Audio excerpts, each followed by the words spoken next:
And we are live. Morning thoughts, morning thoughts, morning thoughts. Shout out to the people going out to work this morning. Shout out to the people coming in from work this morning. Extra special big up shout out to the people who work multiple jobs. I have the utmost respect for you. Shout out to my entrepreneurs, my stay-at-home moms and pops, my retirees. Shout out to the drivers.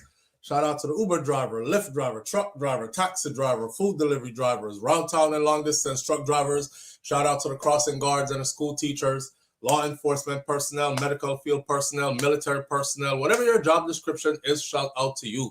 Shout out to barbers in a barber shop. Shout out to the hairdressers and beauticians in a beauty salon. Shout out to the makeup experts. Shout out to the AC techs and the engineers and the heavy equipment operators and the construction workers. Shout out to the servers in the restaurants and the bus boys. Shout out to the chefs in kitchens, secretaries in offices. Whatever it is you do, shout out to you. You get up, you get out, and you go work and earn to sustain yourself. Enough respect to you.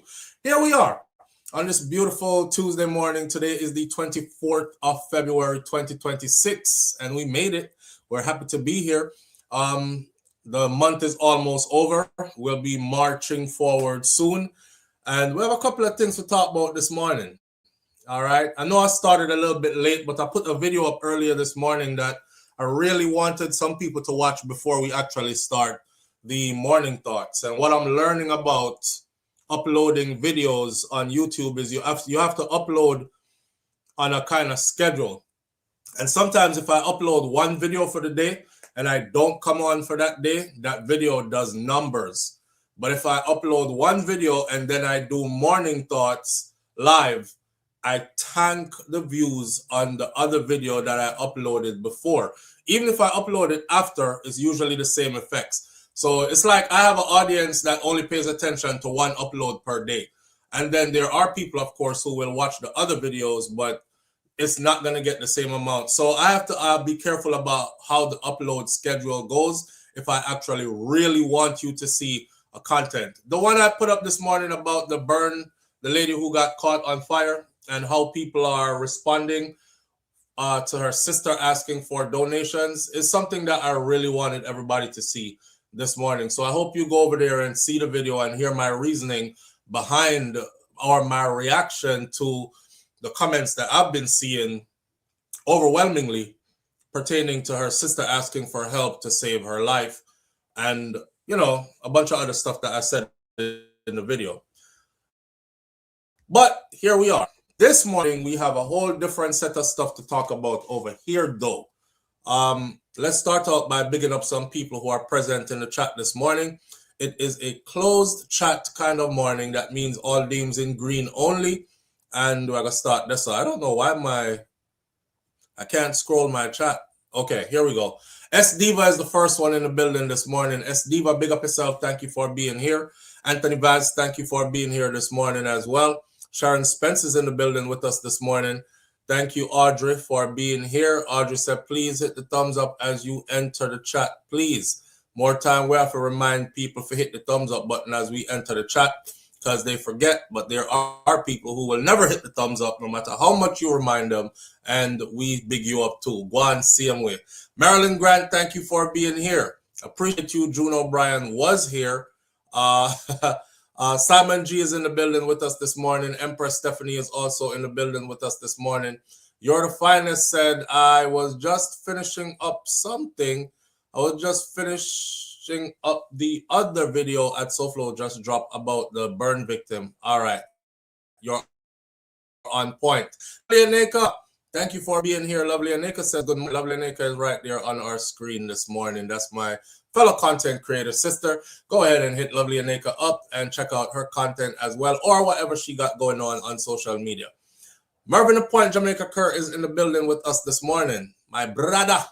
Mervyn the Point Jamaica Kerr says, blessings all. BM is in the building this morning. BM is also sending blessings to everybody. Elaine Brown is here. Elaine says, morning, uncle. Elaine, our country. Elaine, morning, uncle. I'm making up a voice for you, Elaine. Tony Mango is in the building with us this morning. Morning, fam. And Karen Notice is also in the building with us this morning. Morning, SouFLo and family. Up, up, up. 5-6-3 is here all the way from England. Shout out to our British family or UK family. We have a story. I think it happened in the UK. The story with Michael B. Jordan and Delroy Lindo presenting the award, and then the N word with the strong ER at the end came bursting out very loudly on a award show. We're going to get into all that. Senior Sexy is in the building with us this morning as well. Senior Sexy, big up yourself and thank you for being here. Who else there? All right, we're going to continue. Two Ari is also in the building with us this morning. Two Ari, big up yourself and thank you for being here. Says manners, blessings, and good morning, Flo and family. On the platform, family. All right. Here are our topics for this morning. This morning should not be too long. We're going to keep it short and spicy and send everybody off to have a wonderful day, so on and so forth. Gigi Ramike, I see you. Thank you for being here as well. Topics of the morning. Listen carefully because you're going to choose, and wherever you choose is where I'll start, and then we'll take it from there, all right? You have suspect in custody, gas station.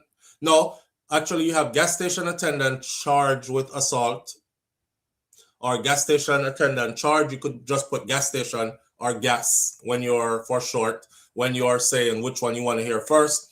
3-year-old boy and father gunned down. You could put 3-year-old. And then British Film Awards interrupted by racist slur. You could put British film. And the next one is Beenie Man and Vybz Kartel meet again on video. You can put Beenie. All right. You have 60 seconds to choose. Starting now. Go. Beenie Man and Vybz Kartel. You could choose Beenie. British Film Awards interrupted. You could put British. Gas station assault. People charged. You could put gas. And 3-year-old for the 3-year-old and father gunned down. Yes, SouFLo, they tried to play it down. Okay. Slur. Audrey is off with slur. And then we have another slur. And then we have awards, which is slur, British slur. So British Film Awards is leading so far. Nobody is choosing anything else. We are 22 seconds in and counting. Big up yourself, great goodies. Thank you for being here this morning. We have one gas station in the building. Let me see. We have one gas station and 4 slurs. One gas station and 4 slurs. We are 40 seconds in. 2 gas stations. We are 43 seconds in. 5 slurs. And we are 44 seconds, 45 seconds in. We have 15 seconds to go. We have 12, 11, 10, 9, 8, 7, 6, 5, 4, 3, 2, 1, and British Film Awards interrupted by racist slur has the lead. Okay, we have 1, 2, 3, 4, 5, 6, 7, 8, 9 of those. And on the gas station thing, we have 4 of those. All right. So we're going to start out with the British Film interrupted. The British Film Awards interrupted. This is Charma D Star. Charma D Star says, SouFLo, I would like to thank you for playing my song yesterday. I really appreciate it. And to the audience, I thank you for your feedback. A video for the song will be coming soon. All right, Charma D Star is here this morning. One of the artists from one of the 2 videos that we played yesterday, right? I told you Charma D Star is actually a member here on the chat. And yes, the video, bro, the video, that song needs a video. Once the video come out, the song will have a lot of mileage to it and it will get more of a blow up than anything else. I tell artists this now that people don't really listen to songs, just songs by themselves anymore. It doesn't grab their attention because the world has changed. So while you trying to play somebody a song, somebody have a new song right here. So with moving pictures and everything, they're gonna look this way instead, right? And that's just the world we live in. So get the video going. Get the video going. Audrey say a long time him did want to say it. Let's talk about that. There I was watching this awards show. And me I watched the awards show and all of a sudden I heard, nigga! I was like, what the? First of all, right? All right. So first of all, it says, I was heartened by the round of applause that followed this announcement and welcomed and understood in an environment that would normally be impossible for me. Davidson said in a statement, in addition to the announcement by Alan Cumming, the BBC and BAFTA, I can only add that I am and always have been deeply mortified if anyone considers my involuntary tics to be intentional or to carry any meaning. They've given him a stage. He is now a superstar. He is a Tourette syndrome advocate. For those of you who don't know what Tourette's is, I grew up seeing a lot of people with Tourette's, you know. I never saw them in real life. I saw them on TV. And I always wondered, like, is there any way for them to control it? Tourette's, for those of you who don't know, somebody will be trying to tell a story. There's a girl, a black girl, young black girl on YouTube who has her own channel. I don't remember what her channel is. I just came across it scrolling.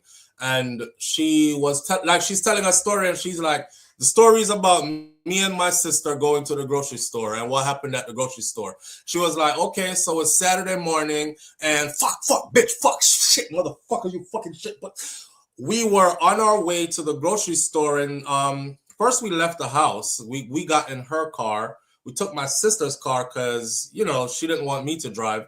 So we got our money, we got our grocery list together and we were heading to the store. And as we pulled out of the driveway to make a left turn to head to the store. Fuck, motherfucker, bitch.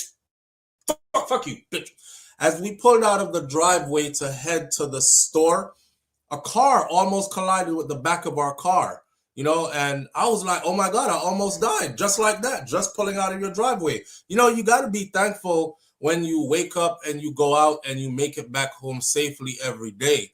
So we got to the grocery store. And it was a very eventful day at the grocery store. This is the first time I've ever seen all the shelves empty at the grocery store. And we were like, what's happening? Oh, fuck, shit, fuck, motherfucker, bitch, fuck you, bitch. Yeah, fuck. All the stores were empty. And I mean, all the shelves were empty. And that's how they are. That's exactly how they are. Now, you looking at that, right? I always say to myself, I have never seen a Jamaican with Tourette's. I have never seen a Jamaican with Tourette's. You know why? Because I think, have you all ever seen a Jamaican with Tourette's? Anybody in here ever seen a Jamaican with Tourette's? Yes or no?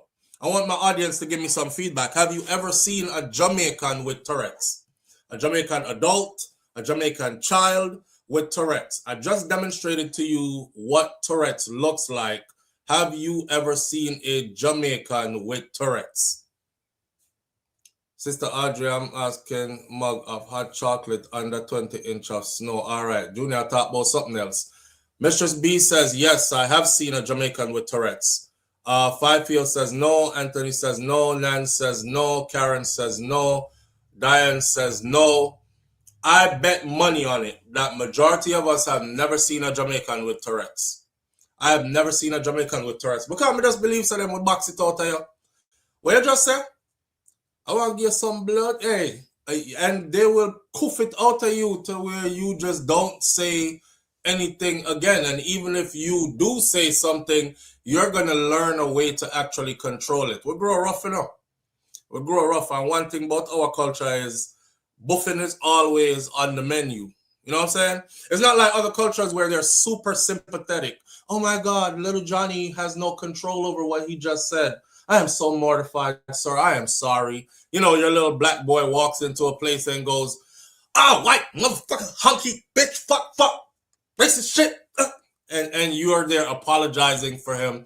he doesn't really mean that, he just said that because it's a part of his Tourette's. I don't see too many of that. I don't even see too many black people with Tourette's. But specifically Jamaicans, I don't see with Tourette's. And again, buffing is always on the menu for us. Yeah, at Food for the Poor compound in Jamaica. Is there somebody there that is always there that has Tourette's? Because if I'm in Jamaica, I'll definitely go by there just to see if they're still there. Mistress B, are they always there? Is this somebody that's always there? I want to see, because I want to see one Jamaican with Tourette's. I want to see, I know that me couldn't have Tourette's and grew up with Miss Ruby, Clevie, especially Miss Ruby. Miss Ruby did love beat. So Tourette's would I get killed with lick. She would have killed me with lick. Anytime you're out, you will have to find a way to like correct or control your Tourette's. Now, you think we all have it? Karen say you're so dumb. You think we all have Tourette's, but we just control it? You know what? Anyways, Tourette syndrome advocate John Davidson has spoken out after yelling out the racial slur, nigger, while Anthony B. Jordan and Delroy Lindo were presenting awards at the 2026 British Academy Film Awards, BAFTA. Davidson, who first began experiencing symptoms of the motor disorder, which causes involuntary verbal and physical tics, as a child, touted the N-word as the Sinners actors presented. Sinners is that movie, by the way. Oh my God, I haven't seen a good movie like that in a long time. Sinners. Anyway, Sinners actors presented the award for Best Visual Effects at the Sunday, February 22nd show. He addressed the incident on a Monday, February 23rd statement in which he said, I want to thank BAFTA and everyone involved in the award last night for their support and understanding and inviting me to attend the broadcast. I appreciated the announcements to the auditorium in advance of the recording, warning everyone that my tics are involuntary and are not a reflection of my personal beliefs. We're getting into that. Davidson said in his statement, stage manager of the BAFTA Awards had introduced Davidson to the audience before the show started, and he alerted all the guests that they may hear some involuntary noises or some movements during the ceremony. I was heartened by the sound of applause that followed this announcement because everybody was like, yay, he's here, welcome. And I felt welcomed and understood in an environment that would normally be impossible for me. Davidson said in a statement, in addition to the announcement by Alan Cumming, the BBC and BAFTA, he said, I can only add that I am and always have been deeply mortified if anyone considers my voluntary tics to be intentional or to carry any meaning. I don't think if the shoe was on the other foot, it would have been the same way around. I don't think if it was a little black boy with Tourette's and he was like, racist, hunky motherfucker, move, big, fuck shit. Oh, sorry. I don't think they would have took it as, oh, come on, he has Tourette's. Davidson is 54 years old. He attended the BAFTA Awards in London to represent the film I Swear, which is based on his life and experiences with Tourette's. In this statement, Davidson said that the movie, more than any film on TV documentary, explains the origins, conditions, traits, manifestation of Tourette's, how it works, and all that other stuff. I've spent my life trying to support and empower the Tourette community and to teach empathy, kindness, and understanding from others, and I will continue to do so. I chose to leave the auditorium early into the ceremony as I was aware of the distress that my tics were causing. Davidson's statement comes after the BBC apologized for not editing the N-word incident out of the broadcast. People who were there, reporters, journalists who were there, said there were other things that happened there that BBC was very careful to edit out. So it is concerning to them that they did not edit that part out and they allowed that part to air.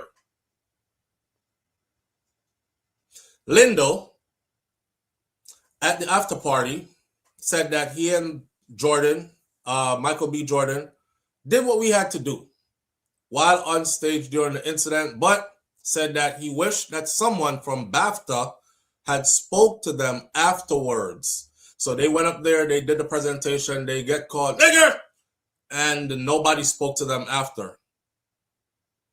Reps for Jordan and Lindo didn't immediately respond when they were contacted. In addition to yelling out the N-word, Davidson could also be heard yelling, "Shut the up, shut the up, you, shut the fuck up."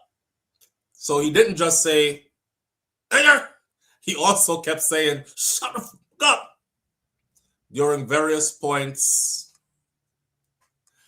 BAFTA said that it takes full responsibility for putting out guests in a very difficult situation in a statement the day after, and that it apologizes you unreservedly to Lindo and Jordan. "We would like to thank Michael and Delroy for their incredible dignity and professionalism. The BBC issued an apology after the moment. Davidson yelled the racial slur that was not edited out of the BBC One broadcast that aired with 2 hours delay and remained on catch-up service BBC iPlayer for parts of the morning on Monday, February 23rd. Some viewers may have heard strong and offensive language during the film awards," is what BBC statement said. This arose from involuntary verbal tics associated with Tourette syndrome, and as explained during the ceremony, it was not intentional. "We apologize that this was not edited out prior to broadcast, and it will now be removed from the version of the BBC iPlayer." I think that they purposely let that out.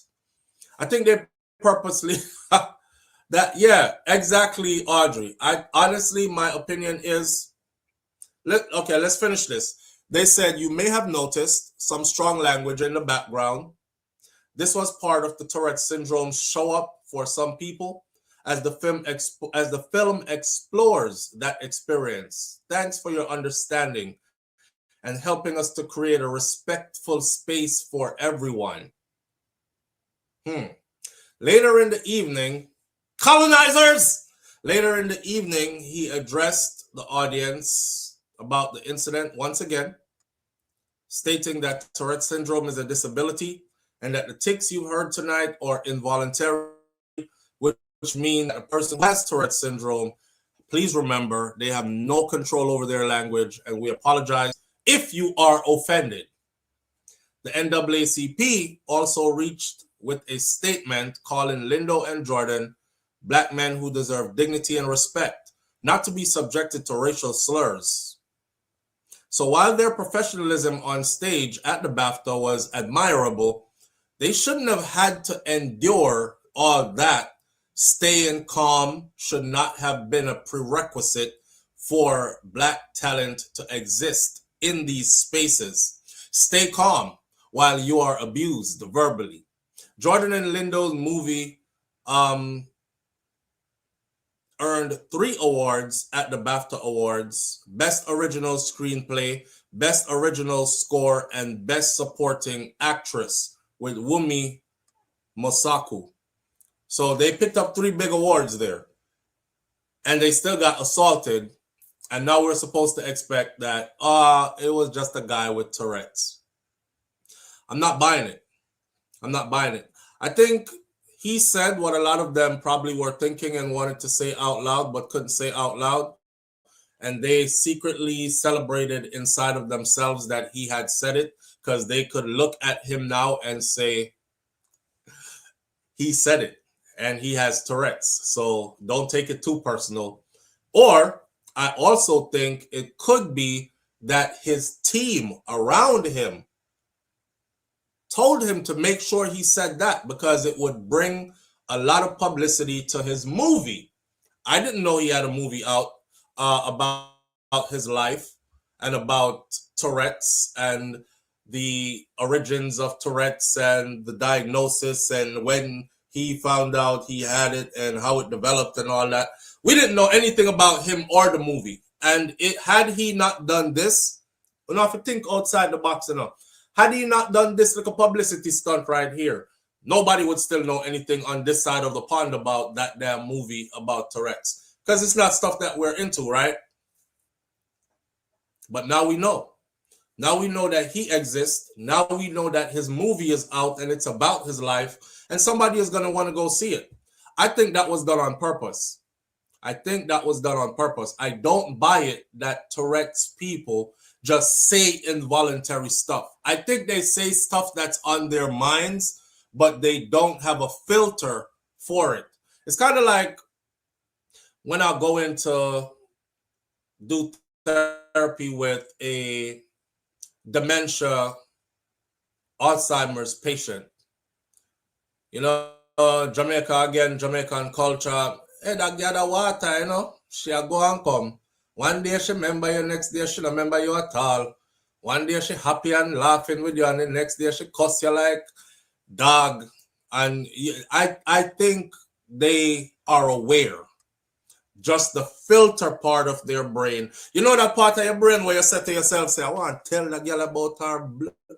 And then there's a filter in your brain that says, SouFLo, you're in a professional environment. Conduct yourself as such. You're not even around Jamaicans. Get back to speaking proper English, right? And then I conduct myself in a proper professional manner. I no bother cuss out the dirty girl way up at the front desk when I want to cuss from God know when, right? That filter, I don't think they have that filter. And that's not their fault. But I think it's stuff that they be thinking or stuff that they talk about behind the scenes that manifests itself in a way where them can't catch it, it just come out. I went into work one morning. I think I told you all the story before. And I think every healthcare worker of color has been through this.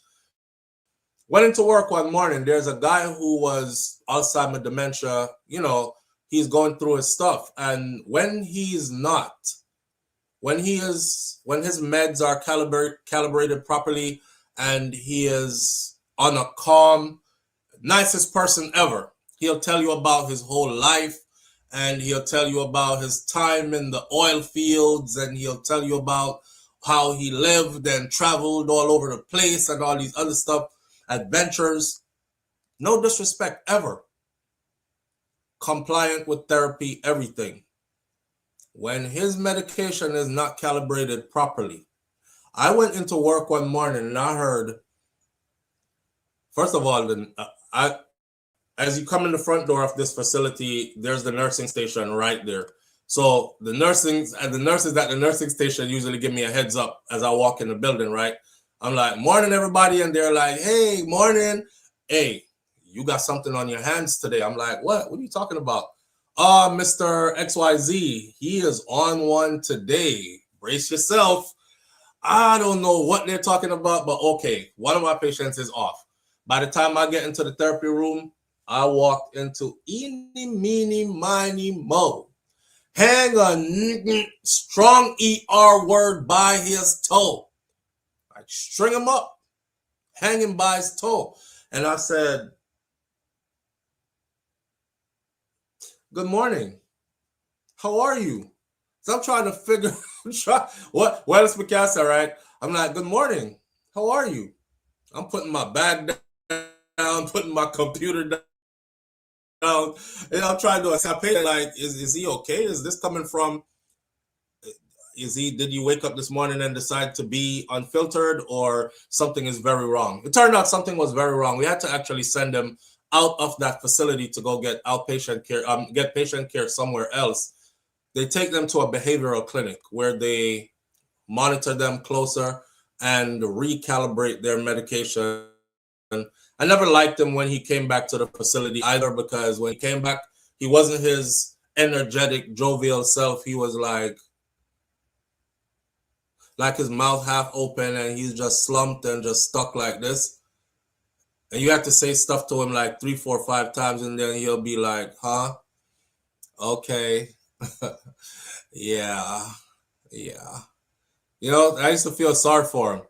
So you have to be like a people person to be in healthcare profession because you're gonna hear it. Oh, they start educating your kind now.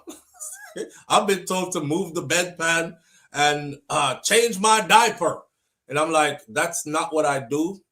However, I can get somebody to do that for you. Hang in there.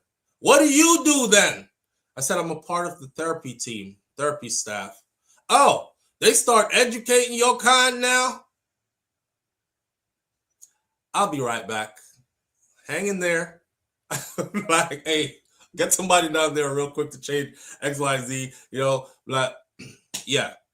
But the Tourette thing, that was all planned, okay? At the British Film Awards, that was planned. If you think that wasn't planned, then more. But it's funny how us, we have to always grin and bear it. Grin and bear it. Oh, stop being, damn, so uptight about stuff. He has no control. That's a desk. He has no control. What else are you going to say? So at the end of the day, we can't even be mad about it. It's a condition, and we can't really say, because they're going to bring experts in to say, you don't know what you're talking about. People with Tourette's really cannot control what they say. They just let it out. So deal with it and stop being so unprofessional. And then flip it back around on you, right? Nigger! All right. Anyways, moving right along. You have to be patient and have a good, what do you say? You say, Claudette Sterling says you have to be patient and have a good heart to do that job. That's for anything in the healthcare field. Anything. CNA, nurses, any part of therapy, any part of the medical field. You gotta really have like compassion. I think the only people who could just breeze through is doctors. Because doctors have that level where they're really in touch but out of touch. Because they more communicate with, and it depends again on what doctor you are and how your position is in your field, right? But if you're one of those doctors that just breeze through and you only communicate mainly with the nurses and the therapist, head of the therapy staff. You don't even communicate with all the therapy staff. You communicate with the head of each department, the head of nursing, the head of therapy, the head of speech pathology, the head of, then you're like out of touch really, because they will give you an assessment of this patient and that patient and this patient. You don't normally just go spend time with these patients on a daily basis. But for all those who are under that, and some doctors who have to be that personal, you got to be a good person. You got to be a good person. You have to love people. You got to really genuinely love people. You got to be able to look past people's flaws. You got to be able to hold some disrespect. Hold some disrespect, because the disrespect is coming. I remember one morning I went into a lady's, one more story and then I'm going to switch topics. I remember one morning I went into a lady's room. Can't say name or facility. Everybody understands why. But I went into a room and because them telling me, say, oh, Miss So-and-so is, we just picked her up for therapy and she's on your schedule today. So I said, okay, I'm at work. I'm always like chippery. Even if my day is down, nobody will ever know that my day is down or I'm dealing with personal issues. Because in the facilities that I work, it's like everybody there is at end of stage life. They're at like this is the end of their life. Whether they're there for the next 5 years, 2 years, 1 year, or a couple of months, this is the last road right here for them, right? So I always treat everybody like that. I want to uplift them. I'll never show my problems at work. I go into the room and I said, good morning, I'm so-and-so from the therapy staff and I'll be your therapist for today. Are you ready to go? And she's like,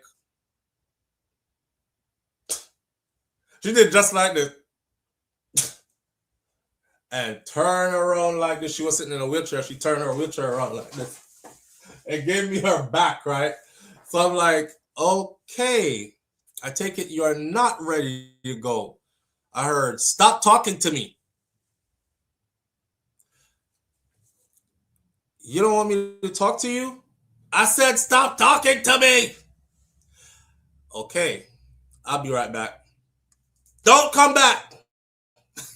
Don't come back. So I went and told the head of the therapy staff, I said, I don't think she wants me as her therapist. I introduced myself. I tried to get her to come on down to the therapy room, and she turned her back to me and told me, don't talk to her and don't come back. These places, when you're a travel therapist, man, they're like, go back again and try, because you have to try at least 3 times before you could document that this patient is non-compliant and refuses service and XYZ, right? So I got 2 more tries to do. I go back in the room. I give her like a little break, right? Go see somebody else. Go back in the room again. This time she's still in a chair, but she's in a different part of the room. Like, hey, as soon as I put my head in the door, hey, she said, I don't want to do therapy with you. I said, why don't you want to do therapy with me? She said, because you're a with the N-word, with the ER at the end, strong ER. You don't want to, and I'm still there saying, you don't want to do therapy with me because I'm what? And she said, come on, say it again. She was like, I don't want to do therapy with you because you're a I'm just not saying the word, but she said the word loud and clear, and the ER is pronounced strong at the end. I said, okay, well, that's hurtful, but I'll be back. So if I get somebody else to do therapy with you, will you go with them? And she said, yeah, just not you. With the same ER word again. I was like, okay, I'll be back. So I went back down there and I told the head of the therapy staff again, I said, hey, this time I'm definitely not going back. They're already on me, right? Did you try 3 times for the day like we're supposed? I said, listen, I tried more than 10 times. I'm not going back. I'm not going back in that room. What happened? What did she say? I said, that lady called me an NER straight out, like multiple times in that little space of, I hear everybody up there because I'm the only fly in the buttermilk, right? Oh my God, I am so sorry. We apologize. I'm like, you don't have to apologize for me, to me for that. It wasn't you. It happens. I'm not offended. I just know that I can't be her therapist because she has rejected me based on who she calls me. So everybody else is like, okay, we're going to have to send somebody else. So they send somebody else. Can I tell you something? It was a Hispanic woman, and her complexion was darker than mine. It was, and she had an accent. She had one of them thick Spanish accents. She was Mexican, and her accent was way strong.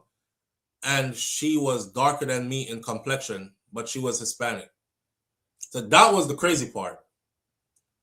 So the whole time I'm there, for the rest of the weeks that I was there, every time I saw her, when I was passing her, something in me did a bubble up. Like me want kufar or you know what, but I just kept it kosher and wave a smile and kept on going.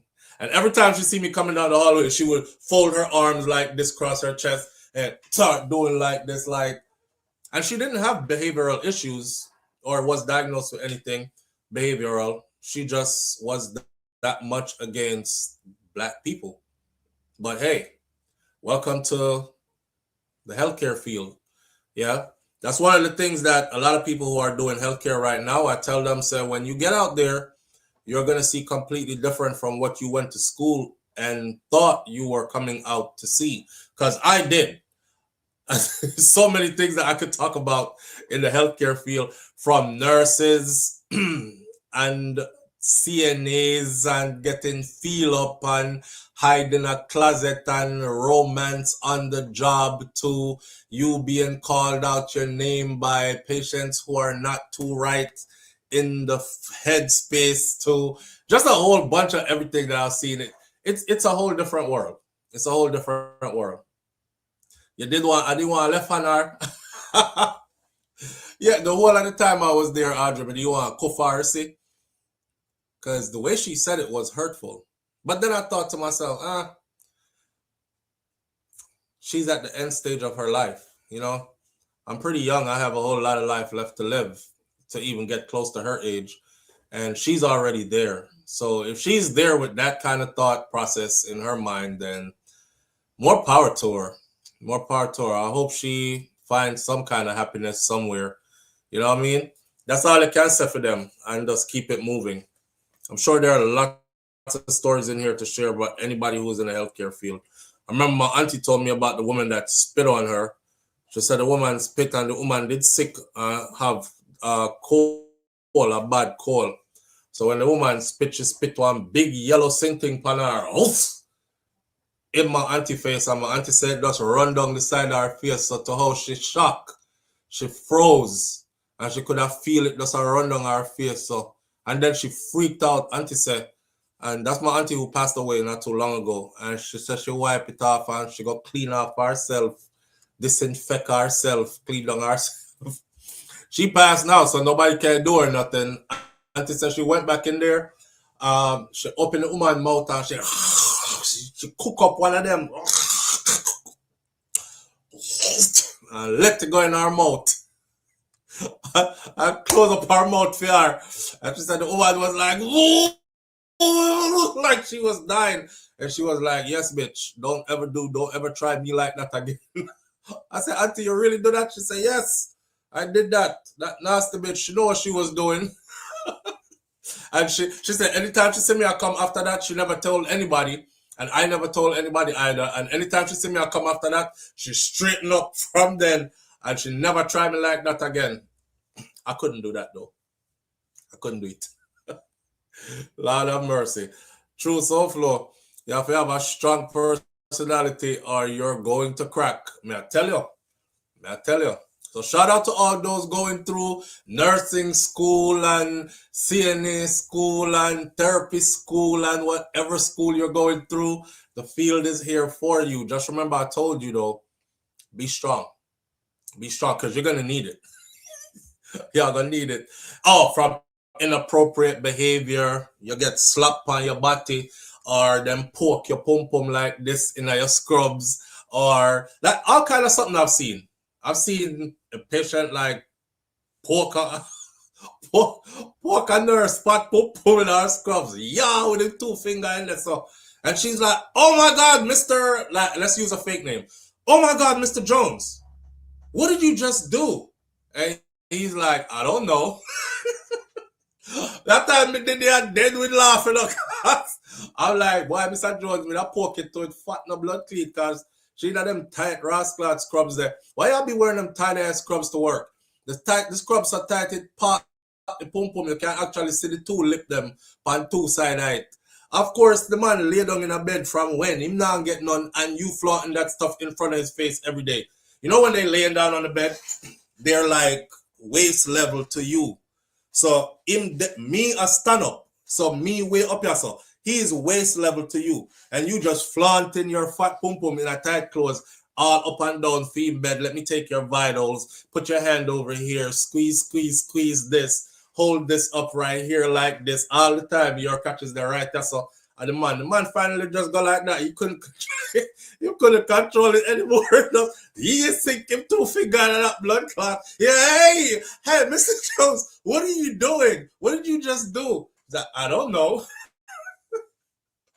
I said to myself that day, I said, this is probably going to be me.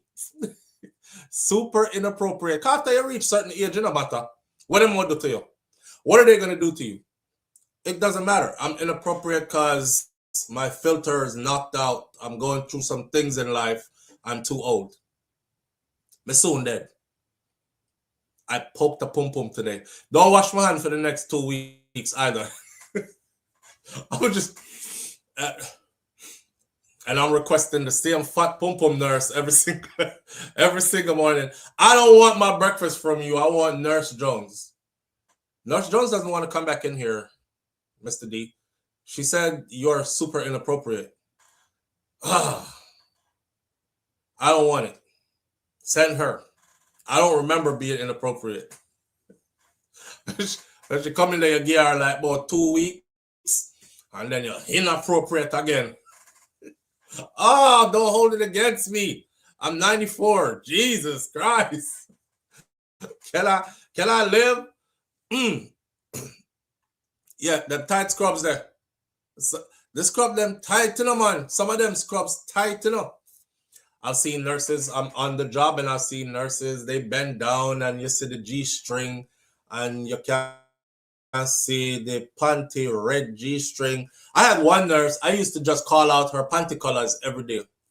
And I think it got to the point where she actually started wearing them just so me can call them out.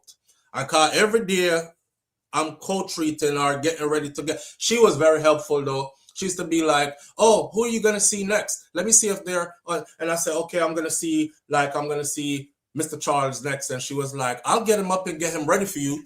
And I said, well, I got dressing goals for him, so I can do some of that stuff and get my therapy time in. Bedside dressing, bilateral, upper extremity, XYZ, while you're there doing what you have to do. And she was like, all right, come on, let's go. So we both go in there. I'm trying to get my minutes so I can get off the clock. There's something called productivity time. You don't have all day on the clock. You know that too, right? You have a certain amount of minutes with a certain amount of patience, and you got to be out that facility. Every day she drops something.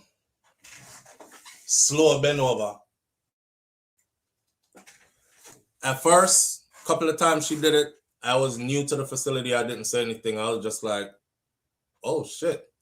But I kept doing what I was doing. She keep on do it. I said, oh, I guess you like red today. She was like, oh, what? I said, I guess you like red today. She, oh my God, you saw it. You saw it. I said, yeah, I see it every day. Next day she comes, same thing. If a man say, yeah, I see it every day, you think she would have wear something longer, right? Or she would have tried to cover up herself, right? Them nurse, yeah, and then go home to them man, Them go home to them husband. You could see some of them significant other picking them up in the parking lot when work is done. They used to have one where one CNA boy, big like me, and a big 6-footer like myself. She there with one little short man. Little short man used to carry flowers and call and what you want for lunch and bring her that, go drive, go buy it, and carrot come drop it off. And the other wicked one them used to out there and watch. And they're like, oh my God. Let's use another fake name. They're like, oh my God, Stephanie's husband is here. Hey, somebody go tell Stephanie her husband just pulled up in the parking lot, because those are the rooms that are in the front of the facility. Every time this rotted shot man pull up in our front, she around there be very, very inappropriate with the big tall CNA boy where me I talk about him draw away. This is my first time out of school and my first place I was employed. I remember he walked past her and I heard pow like that. I was like, because you fresh out of school and school geared you to be super professional, well fit into your field, behave yourself, all this. See, boy, slap our body. I was stuck. I was a new guy in the. There was a more seasoned therapist who was there. She was like, oh, come on. Come, follow me. Let me show you. She show me around, right? And she was like, them two, that's the regular stuff. You ain't seen nothing yet. He be pulling her in the closet. They get locked in the closet for God knows how long. They in there doing stuff. You can't tell me nothing. And she got her husband and he comes up here. Them just fill you in, as you're new to the facility. Yeah, at work, of course, at work. What she was at a med cart, actually, and them push around them med cart and them dispense medication to different rooms and they keep going and do them things. She there med cart to do her thing and my boy pass on, bye upon her body. They both in scrubs. I was like, oh shit. I didn't know what to think. First thing I thought was, oh, he's going to get in trouble. He didn't get in no damn trouble. She was like, stop. I told you don't do that. Gone back to our med cards. Yo, man, I said, that's what I'm telling her, saying now. You have women out there who you can try stuff with, and you have women out there who you will not dare even try nothing with. A man knows. Antennas up. A man know right away him say, yeah man, the one that me can try her like that. Right? And the one there, antenna up, yep, that's the one. Me I go stay away from her. Me say good morning and everything, but it will always be professional. It's all on the energy that the woman give. All on the energy. This a girl, this nurse I'm talking about, she had a body out this world, like her body, kaboom, bang, bang, and she wore the tightest friggin' scrubs. For her body did look like a BBL body. And she wore the, I'll describe her to you. She has super dark skin. And she used to wear like some bright color scrubs like purple and neon pink and stuff like that. And the way her uniform used to suck on Panari, see? And thus every blow was showing. I wasn't surprised that she was at work being inappropriate.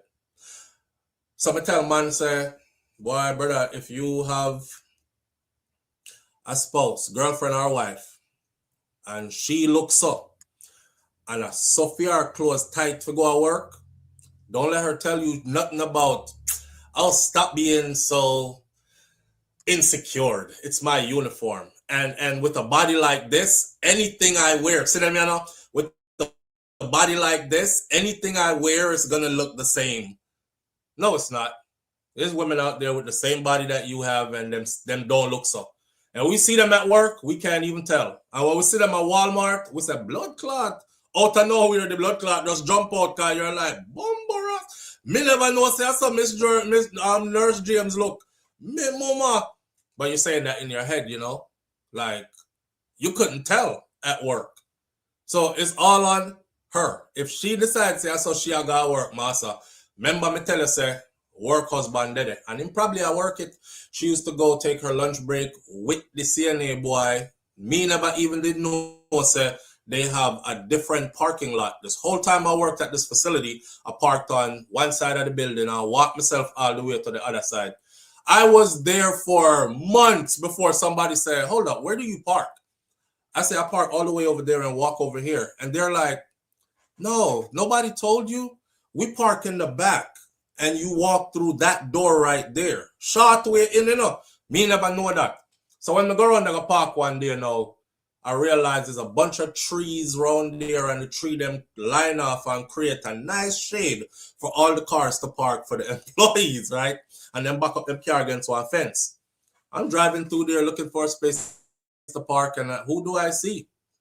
In the car, CNA boy and the CM nurse in a car, lunch date in a middle of the day. I'm like, yo. But she goes home, and if you see how she happy one time for her husband show up at the facility, she's happy that he's there. She, you know, she love on him. She's thank you, honey, and I love you, and I'll see you later, okay?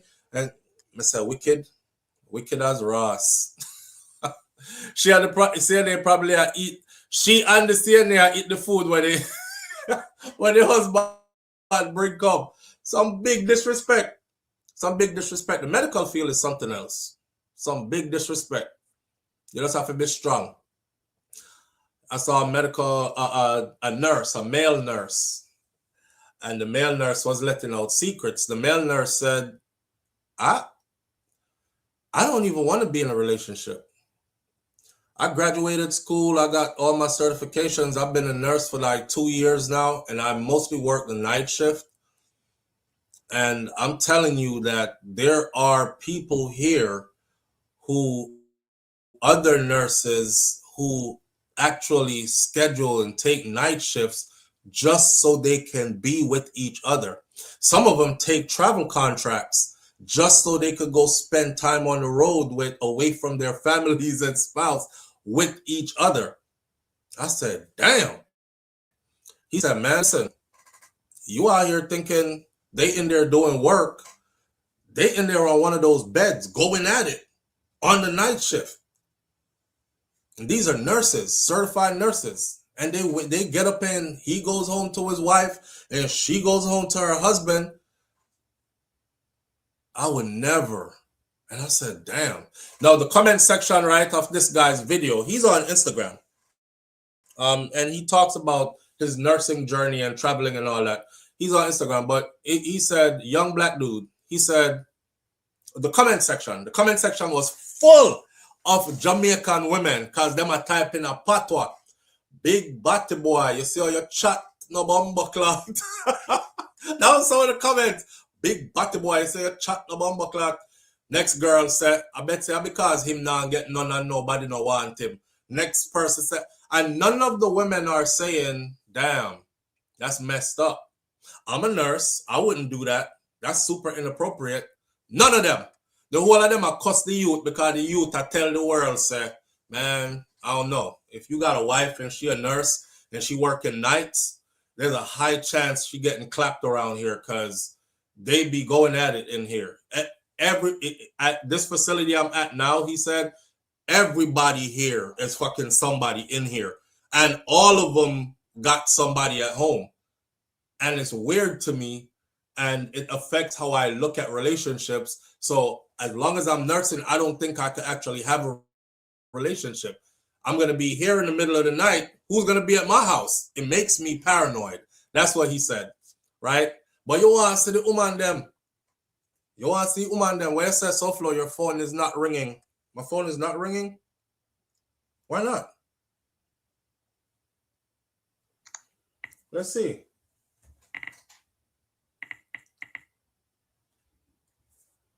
Yeah, the women are cussing him. None of the women were, and I said, damn.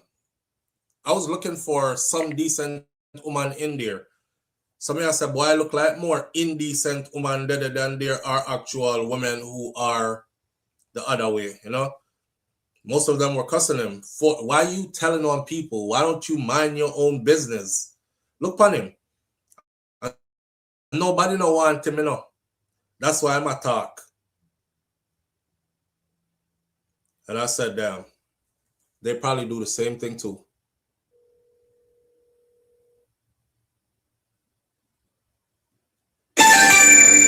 My phone ringing. I think you're calling the wrong number.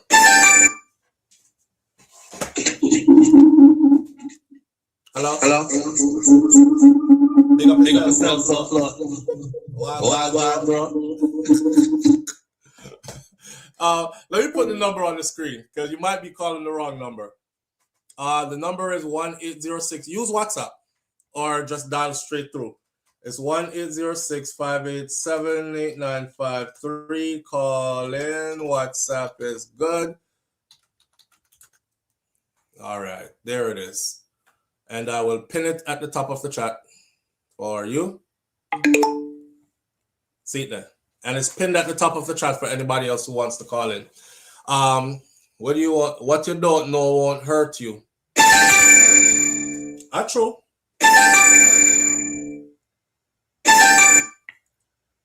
Live on the air with SouFlo. Good morning. Live on the air with SouFlo. Good morning.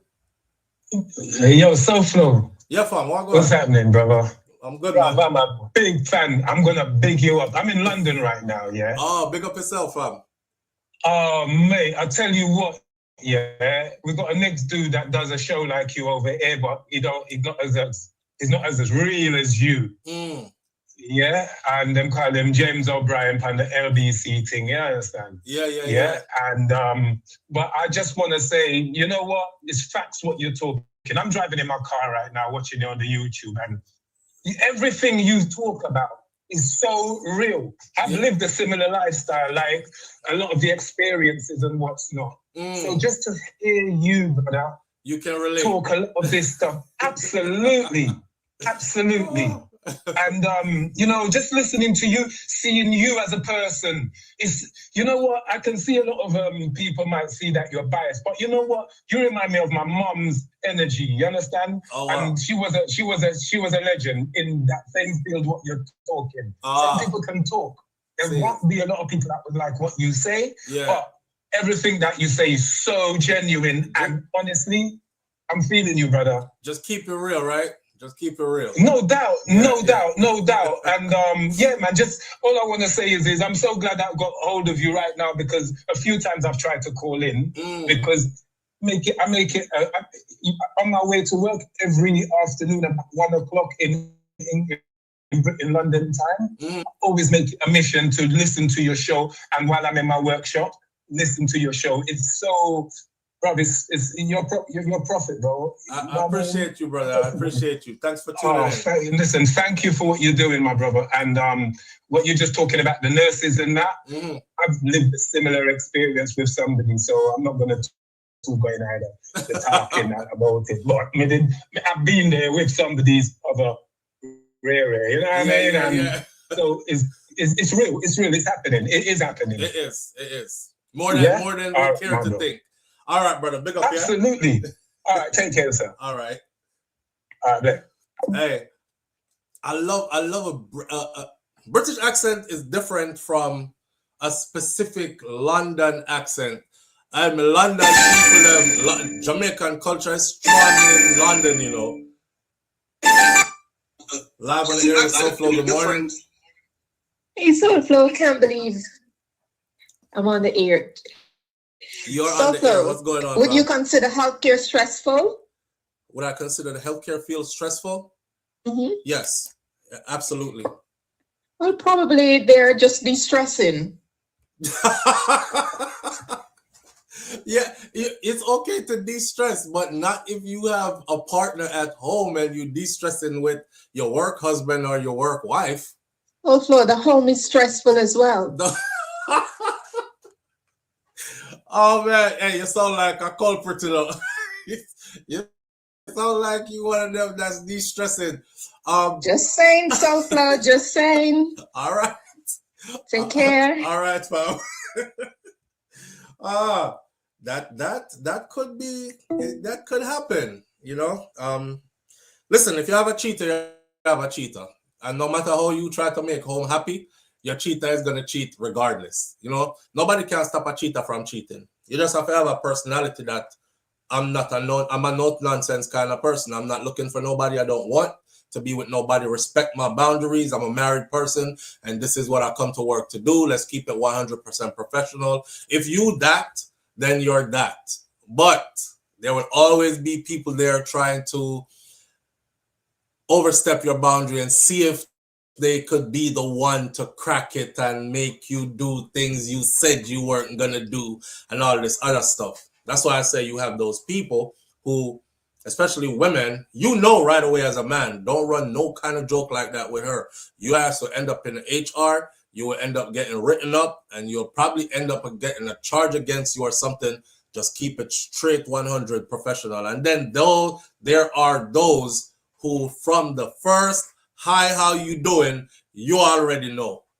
Because you walk into a facility, listen, I walk into a facility, right? I'm not tooting my own horn. I walk into a facility, I'm 6'5", 200 and something pounds, right? 6'5", 260. I walk, well, I lie, me I tell. No, I'm like 6'5", 275. So, but I'm saying 265, 250 at least. I walk into a facility, the first thing I pick up on is all of the female, them CNA and nurses. First is hi, and then it's, and you can even hear it sometimes like, girl, you see him? I hope, who's that? Oh, that's from therapy. He came to, I hope he stays. I hope he stays. Ooh, yeah. And you start seeing it and you're like, Ross, them a bet on me already. Like they bidding me off already. I'll just reach. You know, you have to be strong. You have to can't hold it. You have to can't hold it. And then boom, by the time half of your day reach, they all come around. Hey, how you doing? Do you need anything? Let me see who's on your list. Are you therapy? Okay, so you do occupational. Okay, who do you have on your list today? And then volunteer, them help on everything. Come on, let's go get her. I work with her all the time. You know what I'm saying? And that's so you get one off with each one of them. And they're one off with you. And that's where all the stuff starts right there kind of thing. So where you from? And what bring you all the way out here? And them start talk, different kind of talk. And you don't want to be rude. So you're kind of like sucked into it kind of thing. Oh, for lack of better term. You're kind of like sucked into it. You don't want to say, don't question me. Just let's take care of the patient. You have to be personal, you know? Live on the air with SouFLo. Good morning. SouFLo, my brother. What go on, bro? Good day, man. Yeah, what go on? Yeah. I'm just gonna say this. Yeah. You see, especially you know I go in a nursing world. Sometimes I do one 10-hour shift. Some people they get to like can go to 12 hours. Mm-hmm. No. Well, they spend so many hours in these facilities around these ladies. Mm-hmm. What you expect? I don't want them to spend time with my mom's good looking man. What you expect? All right, so. I'm find myself end up with one little work wife. I want a little work girlfriend and I just strictly work thing, like not much really outside of work. It's just work. You have to be strong if that is not your intention. Yeah. We working. Me not try, me weak. You're weak. Oh, you say you succumb to the pressures. This song. Hey, that's like I say, you know. That's, you see me? When I feel, you know, I'm from a healthcare facility, you know. Mm-hmm. I always pay attention to their highs and their lows and how they are coming across. Mm-hmm. Because of them may use as the listener. You see what I said, though? Kind of flirtation. All right. Your eye just look professional, some cats you can look this up. Yeah. You know what I mean? Yeah, now when they look for me up and down like a bit too So long you're and right talk when about, you hey. say, you pay attention to all these things, you know, when you can drive. You have to stay far from. All right. Yes. We can't really much people that might be first of all just start so like that man to work out. She do, you can't tell. It's all is fun, it's okay. She said home is stressful to bro. Me not bash you. But I will say this. You see, man, them have woman who are working at a healthcare field. Mm-hmm. That going on there, man. Let's make sure it's not one real man and not the phone apart. You see, if we don't not the phone apart, yeah. just no say. Somebody are gonna do it for you. One little CNA. I cock up your good iron. Believe. Stand back in that chat. All right, bro. One else. But I'm working on them environment, they know enough. But you see what I said though? I said a man is gonna know just from the first hello, hi, how you doing? They already talked out who enough to play with. And all right, now one day. Live on the air with SouFLo. Good morning. SouFLo. Yo,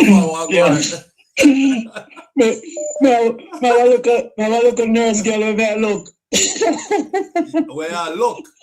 Me and her a date. On the job. And she work enough hours. On the job. She work enough hours, my bro. Me don't know if I trust her again. Wait, you sound like y'all laugh or cry at the same time. SouFLo. Bro, y'all laugh or cry at the same time. One night, I saw me that I roll up our job, go check her in the Don't do it. Me say, I got money.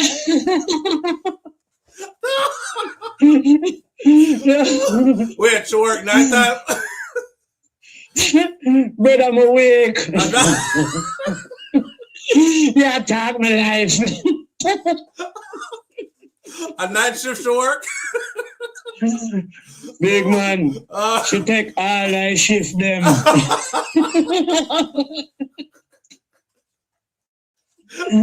I don't feel like this is gonna work out.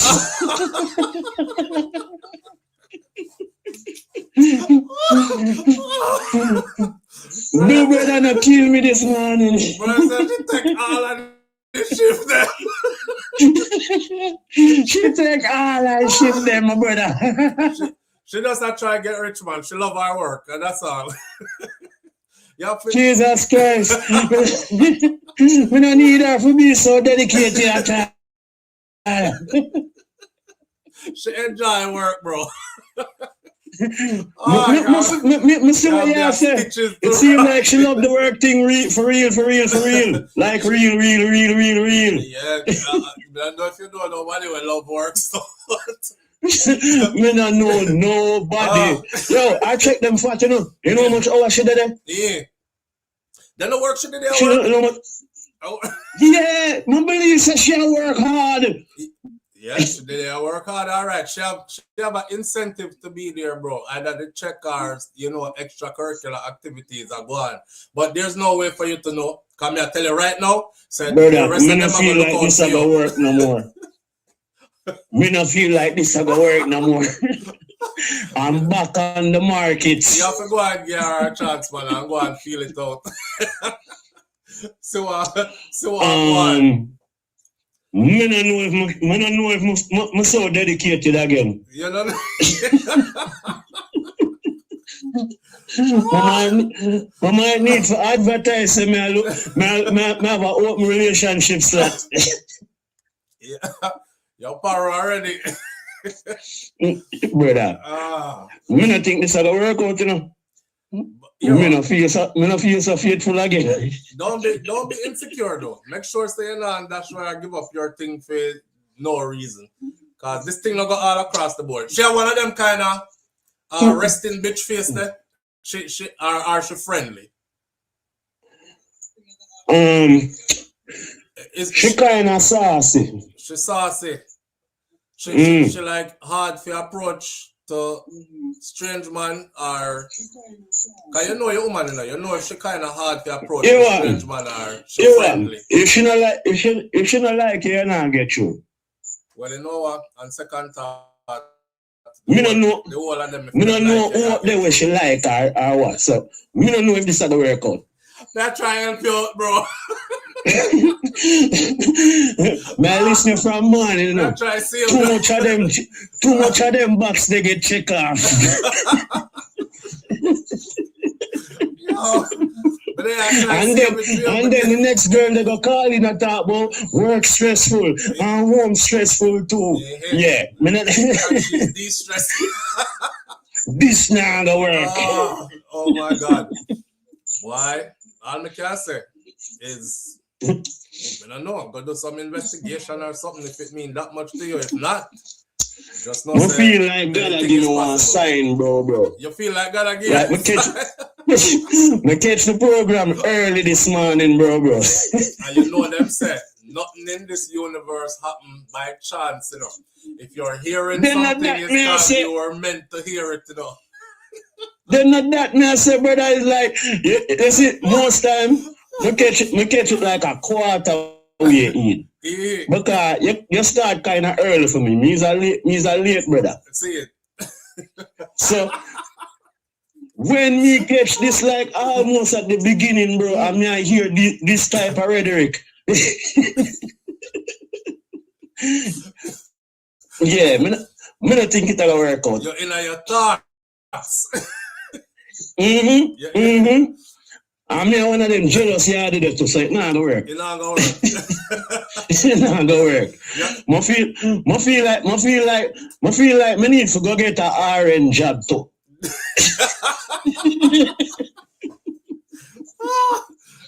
Anything in the healthcare field. What you say? So you can work with her or just cause you want part of what?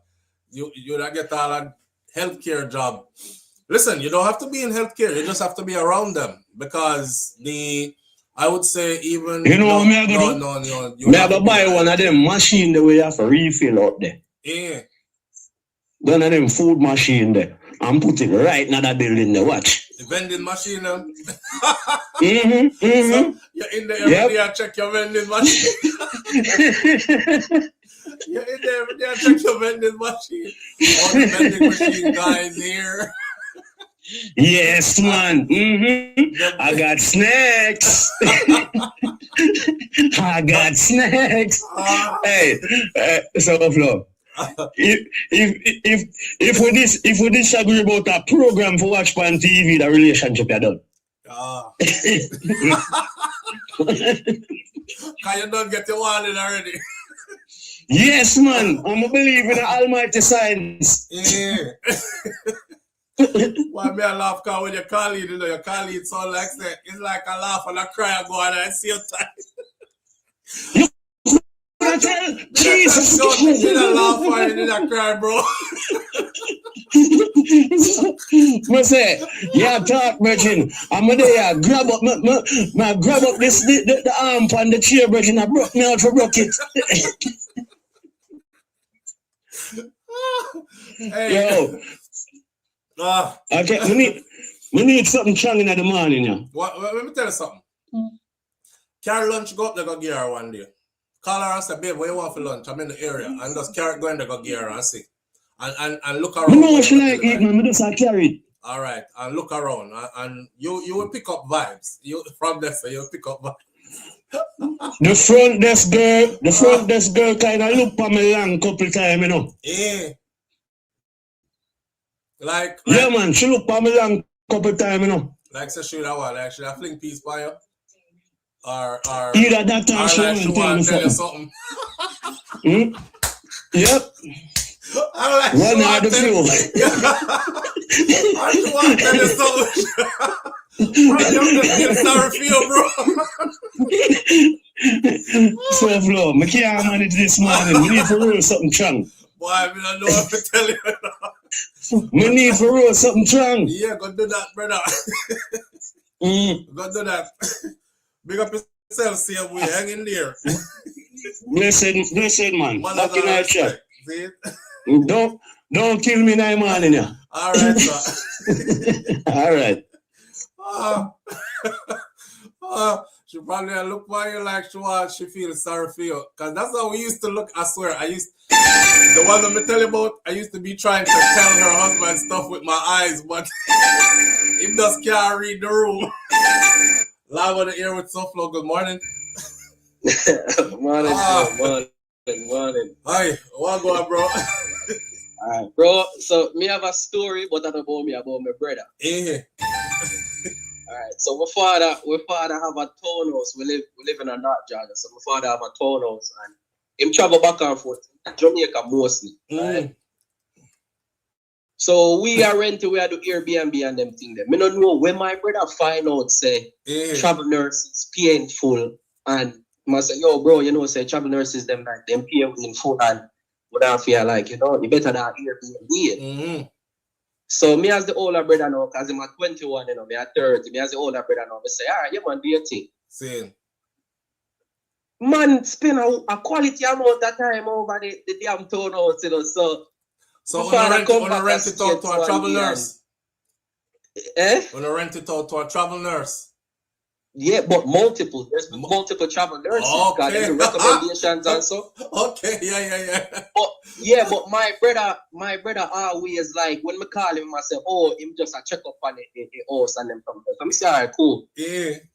My father flying back now and he changed the thermostat because I one of them older thermostat where you have the battery in the back of it. And he put one of them one with hardwire. So you don't need no battery. Only for my father call and I say, yo, how to change back the thermostat to the old thermostat. When we do some digging, long story short, my brother little tactic was to go replace the old battery, them in the thermostat. Yeah. So the girl them can continuously call him as that was his tactic. You don't want the hardwire one there, cause right. That was his tactic. So when he confessed now, he might tell us say, out of all like girl them there are 3 of them he not done. So we just find it funny me I listen to this and the travel nurses them everybody for worry about. Not necessarily the one them where they hospital. Well, you know. The one them where I leave out of town and them the one they don't have to worry about. No, the one that I talk about, the one there them yard. Them not travel. This is a solid facility. This is where she works. She's probably employed there up to this day. I mean, I say nothing. But on the road, I've been on the road too, and yes, the travel one them, they will tell you that they're looking for fun on the road. When I was in the army, it was called being a geographical bachelor. Yeah, and the army would even co-sign off on it, like, so them move, we go Germany, right? And your wife is not in Germany yet, because them not shipping your family yet. You see, for the 4, 5, 6 months where you're there, you're pretty much, everybody see what you do, and them don't say nothing. The most they'll say to you is, you better wrap that shit up before your family gets here. That's about it. And it's called a geographical bachelor. But meaning Me and the nurse them and the same thing them do travel nurse. Man and woman, you'll hear them tell us they looking for adventure while they out here working. Or something to get in to pass the time and stuff like that. So yeah, man, them get done like that too, yes. Yeah, man, up until Absolutely. today, man. My brother nick me every now and So what you said, But, Daddy left the Daddy left the thermostat in there or make him go on with the battery thing. no, man, he switch it back, but when Pops leave, he just switch it back himself. Oh. All right, bro. Yeah. All right, manas. Live on the air with SouFLo. Good morning. Hi, SouFLo. Morning, family. How you doing? Lord of His mercy. Missy. I am just here and I'm not laughing because you know I've been a nurse for over 20 years, right? Right. And I'm a travel nurse too. Yeah, right. You guys haven't seen me because I've been away on assignment. You're on the road. I'm on the road. I missed the road. And I don't know. It's everybody's story is not everybody's story. That's true. Absolutely. And when you're talking about what nurses are doing, I've never seen it. You've never seen any of this? I have never the behavior that they're talking about and that nurses give the most bun. I never. Maybe are you one of those? You're probably one of the ones who I'm talking about when I say you carry that you better keep it professional with me kind of demeanor. I have never experienced and that's sexual why harassment. you've probably never seen it. I've never experienced sexual harassment on the job. I've never had a work husband on the job. It never even crossed my mind. It's your energy. I don't doubt it. It's your energy. That's why I'm telling my audience that we know the ones that you can pick them out as soon as you walk in there. The first greeting you get, you already know, okay, boom, I could try with this one. That one, stay away from that one. This one right here, you will definitely get written up and probably lose the job or something. So it's your personality. It's your personality. And I see a lot of people in there laughing and going on like nurses are the worst. It's funny. SouFLo, it's funny. It's one of the most rewarding career. It has its drawback. Yeah, you're that type. I could tell already. You're that type. But for me, nursing is what we need. Okay, yeah. Nursing. When I hear all the jokes, and I wasn't finding all of it funny because I was like, I don't see that. Right, because you're still super professional. That's what I'm telling you. I could tell that is your personality. Your personality is you take nursing, the field of nursing, so serious. To you, this is not a joke thing. To you, this is more than even how you earn a living. To you, this is you're passionate about nursing. You're passionate about butter. You are, right? You're super passionate about nursing. You're super passionate about the reputation of the culture or the profession. And you carry yourself in that manner. There are a lot of nurses out there that are like that. You can't play no kind of inappropriate game with them or anything. Enough respect to them. But the other side of what I'm talking about, it definitely exists. And it's in every facility that I've ever been to, I've seen it. Some facilities more than others, but it's always in every facility that I've been to. So the fact you don't see it or have never seen it in over 20 years of nursing, that's a testament to who you are. I really don't see this workouts. But if it's there, I'm just oblivious to it. I'm just blind. That's what it is. That's what it is. You are oblivious to it because that's not what you're there for, and that's in nowhere in your mind. You ever woke up and went to work yet and said, "Oh, I like this therapist, or I like this male nurse, and I hope he talks to me." You ever went to work with that on your mind? No. That's why. Because I've never, but I've gone to work and seen person that I was like, I admire, but I mean I don't take it anywhere. It just stays there. But did you ever throw a vibe to them like, damn, I think you're fine, or something like that? No. All right. That's what I'm saying. You are that other type that I talk about. And so yeah, I know everybody.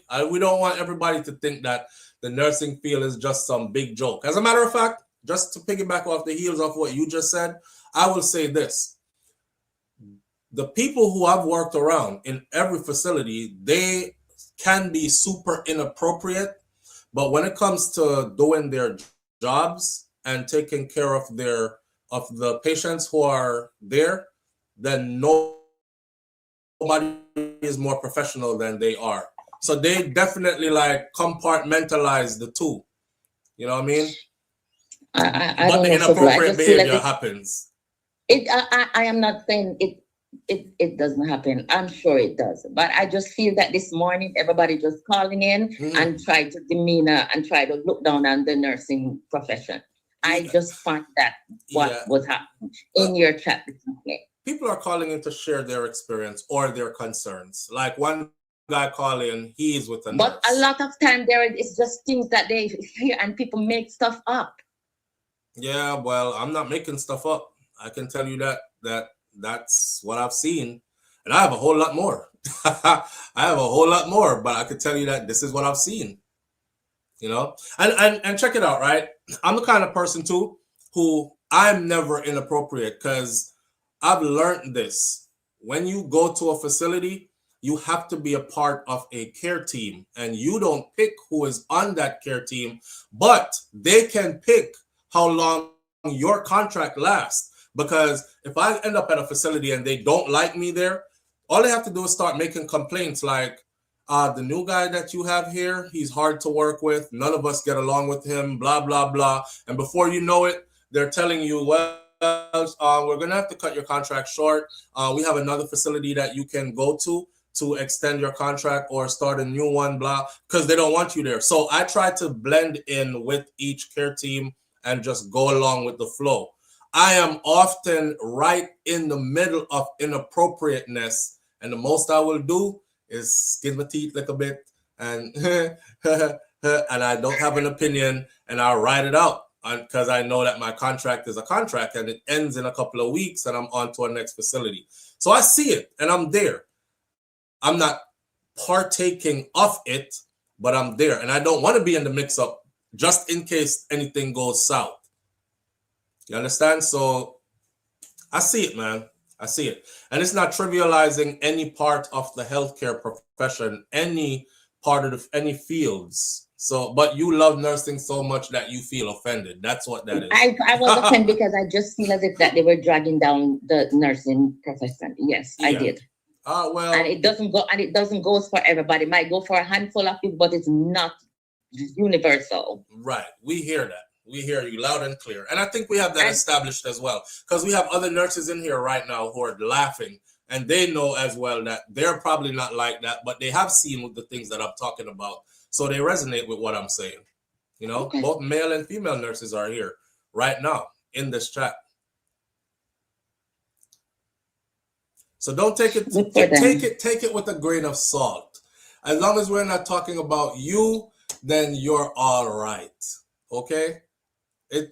I mean, yeah, you call in to give us a balance, to remind us that not everybody in that field is that way. Not everybody's like that. Right. And we hear that loud and clear.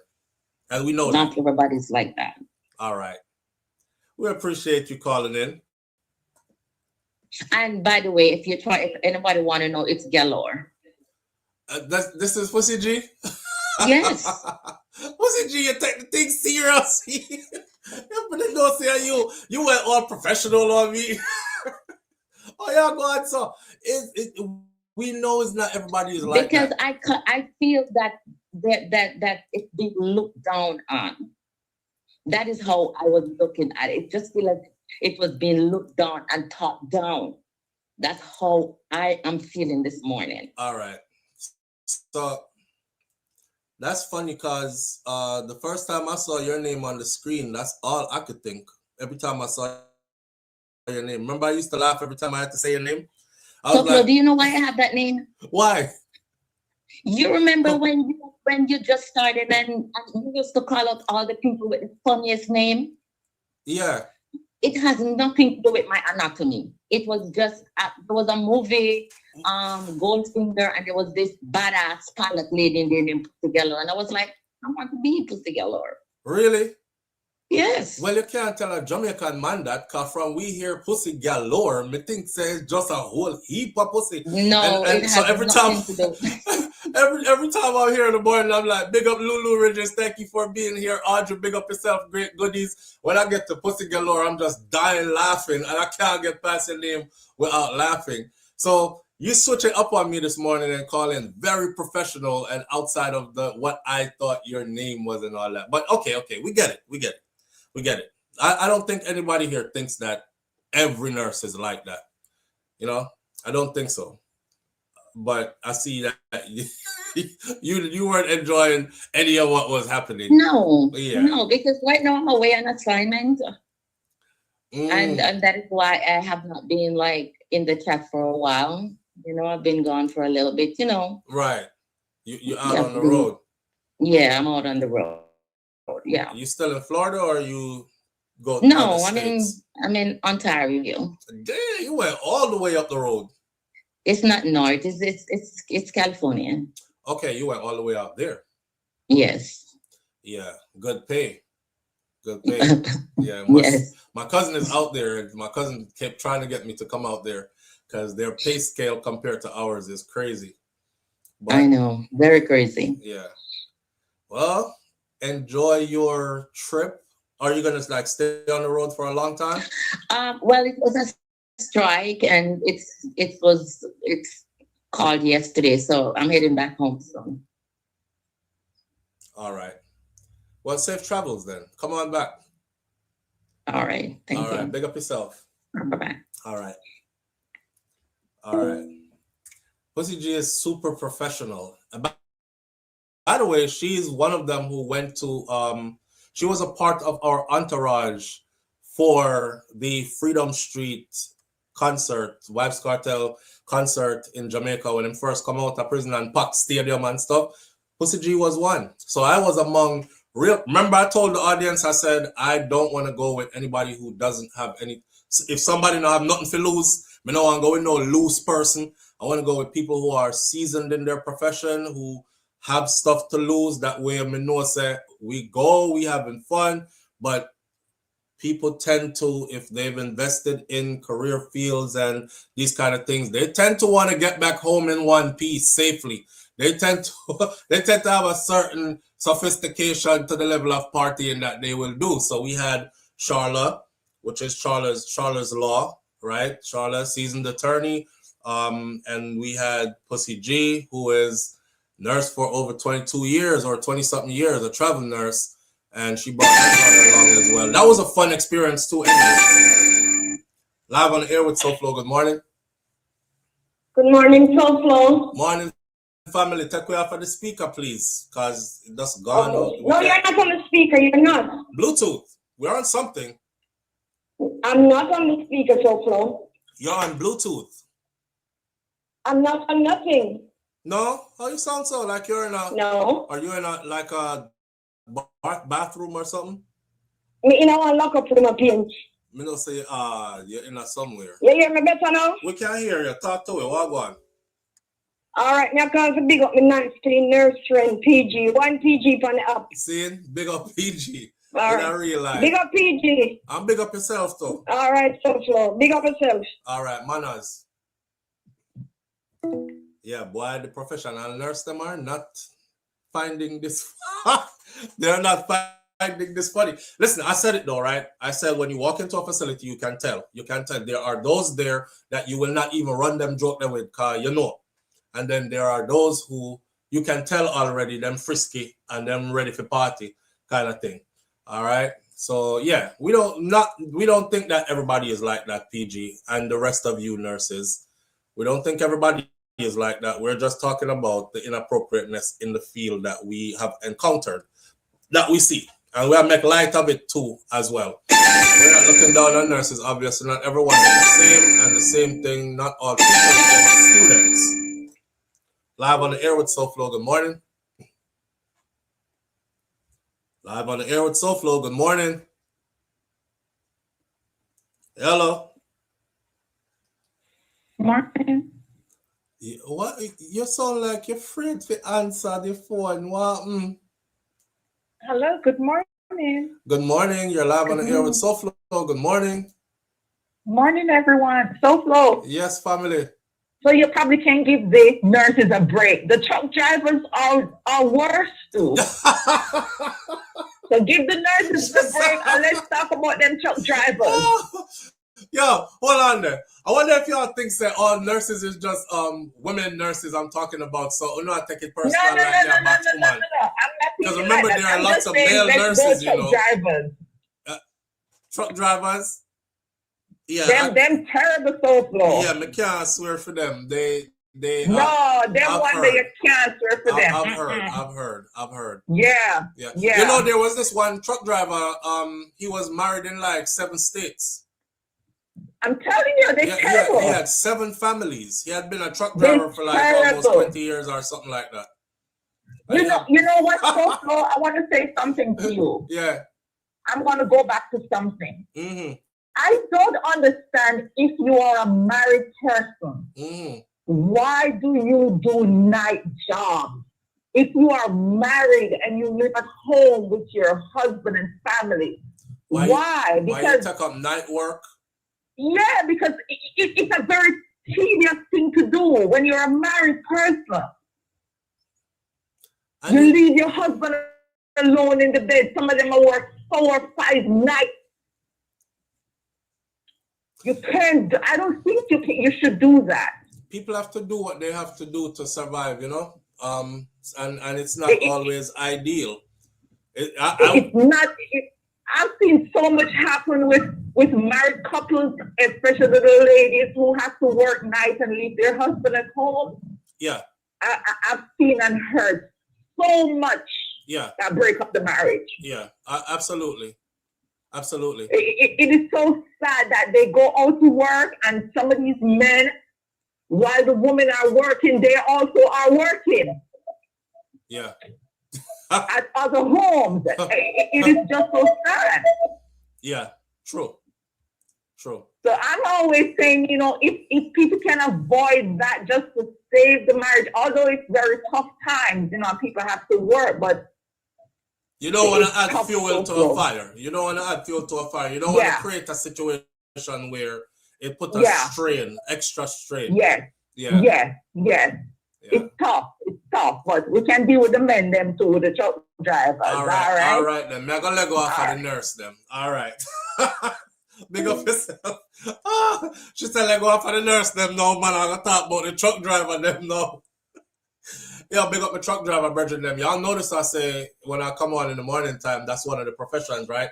I say shout out to all the drivers. I'm Mr. Truck driver, taxi driver, food delivery drivers, round town and long distance truck drivers, right? Yeah, because it's a couple of truck drivers. Well, when I started this morning thoughts thing, whole heap of truck drivers used to be here. And them used to always hear me. Big up SouFLo, I want to go and thanks for call out the truck driver. Them right now I'm going through so and so and I'm heading into this place and I'll be passing through your place soon. And that's an adventurous life. Live on the air with SouFLo. Good morning. Morning, SouFLo. How are you? I am great, family. How are you doing? I'm very well. So this is Rose Chin from New York. I remember telling you one time that I was a nurse. Right. Okay. So I just have to jump on. I have never called you before, but I'm taking this very personally. Oh, man. Here we go. Another one taking it very personally. Why? Yeah, I am a nurse for 15 years. Mm-hmm. I have my PhD in nursing. Mm-hmm. I work at NYU, New York Presbyterian, and I'm an adjunct professor at Columbia University. I have never, ever seen or heard anything that you're talking about. Pause. So I'm curious as to where you meet these people. Pause. You are too far up the ladder. You're the kind of person You are highly accomplished. Congratulations for that and your accomplishments. That is very impressive. You're so far up the ladder. You're the kind of person who everybody straightens up when you're coming around.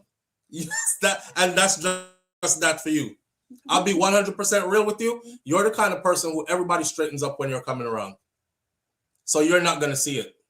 You will not be involved with or get to see any of what I'm talking about. And it's just like so that. Are these hospitals that you're in, or nursing homes, or where does this happen? Yeah, I'm in nursing facilities. Yeah, that's my specialty. Oh. Geriatric care. Because I have trained countless nurses, because I make it a point to make sure I am training the next generation of nurses properly. Yep. Because they're the ones who are going to have to take care of me. Right. And nobody is going to show you any bad face or show you anything inappropriate, because, like I said, you are too highly accomplished and you are way up the ladder. So what you're hearing from me, you're getting a sneak peek into what's happening below your level. To be real. Okay. It's because, like PG, I was not laughing at all. I was highly offended because I don't know anything like that ever happened. Right.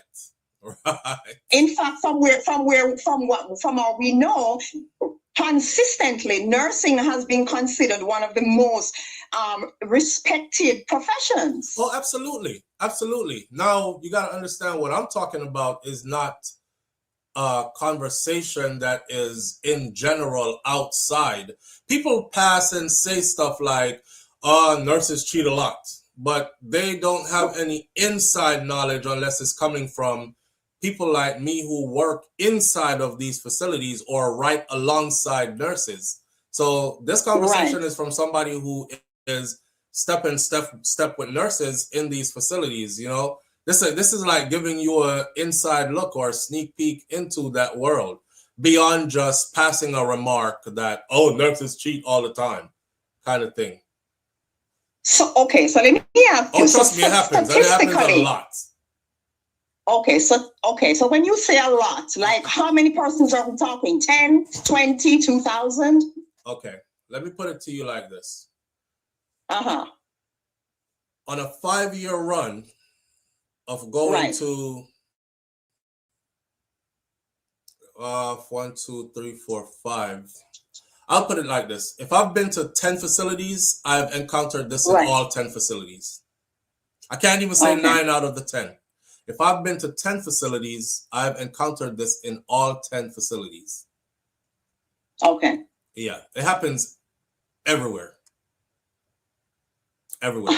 Okay. I mean, I'm sure it does, but also when you think of one of the larger workforce, I'm sure that those numbers, don't really compute in terms of a percentage. Yeah, and you're like PG now. You're going to start breaking it down to, because I absolutely understand your level. Your level is to keep the integrity of the profession. Your level is what your main concern is. Your main concern is to uphold the integrity of the profession. Your level is to teach the future generation of nurses that are coming into the profession.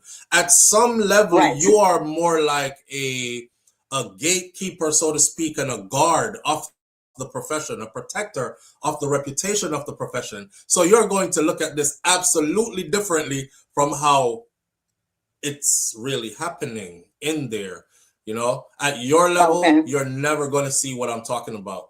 No, everybody is going to absolutely make sure that your rank is too high. If I should speak in military terms, your rank is too high. First sergeant don't know half of what happens inside of his company. The privates do. The PFCs, the PV2s, the specialist does. The buck sergeant does, all the way up the rank. First class, sergeant first class, and first sergeant does not. Captain does not. You're way up there. You're not gonna know. You're not gonna know. Okay. But what I'll do,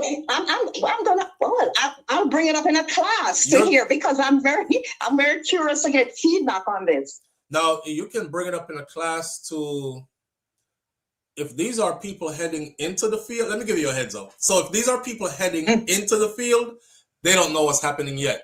That's why we started this conversation this morning, because I started this conversation off speaking about how surprised I was when I got to my first facility straight out of school.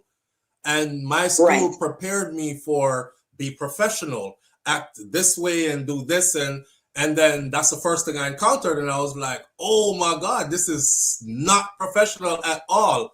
Right.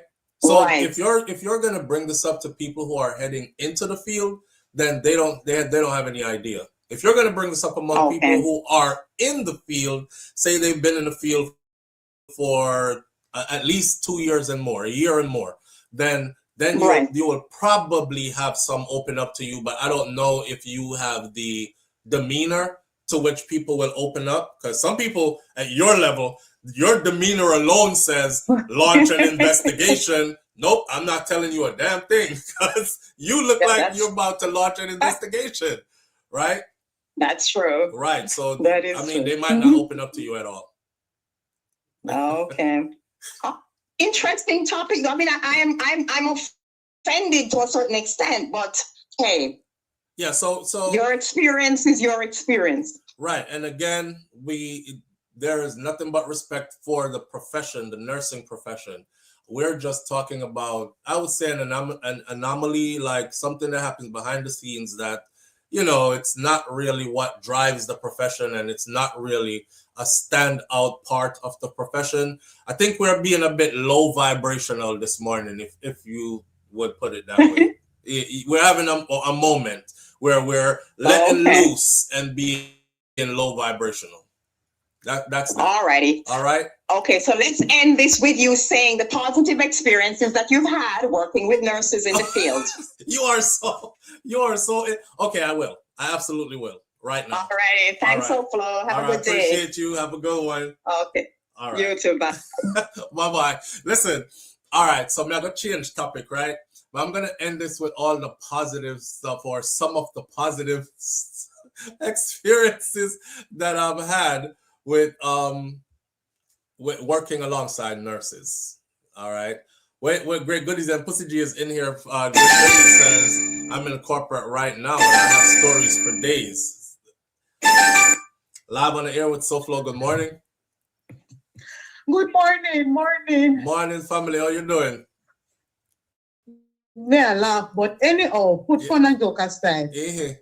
Just as the ladies, hold on yourself to what I regard, respect on yourself. I mean, those things will not happen to Uno. And as a matter of fact, because Uno hold on yourself to such high esteem, Uno won't even speak, because Uno going with that straight face. Right. And you're not poised. So they know, look here, the body language tells all. She looks good, but I don't think this one is to be messed with. Yeah. So the stone throw in at the pigsty. Ladies, you don't think none of you.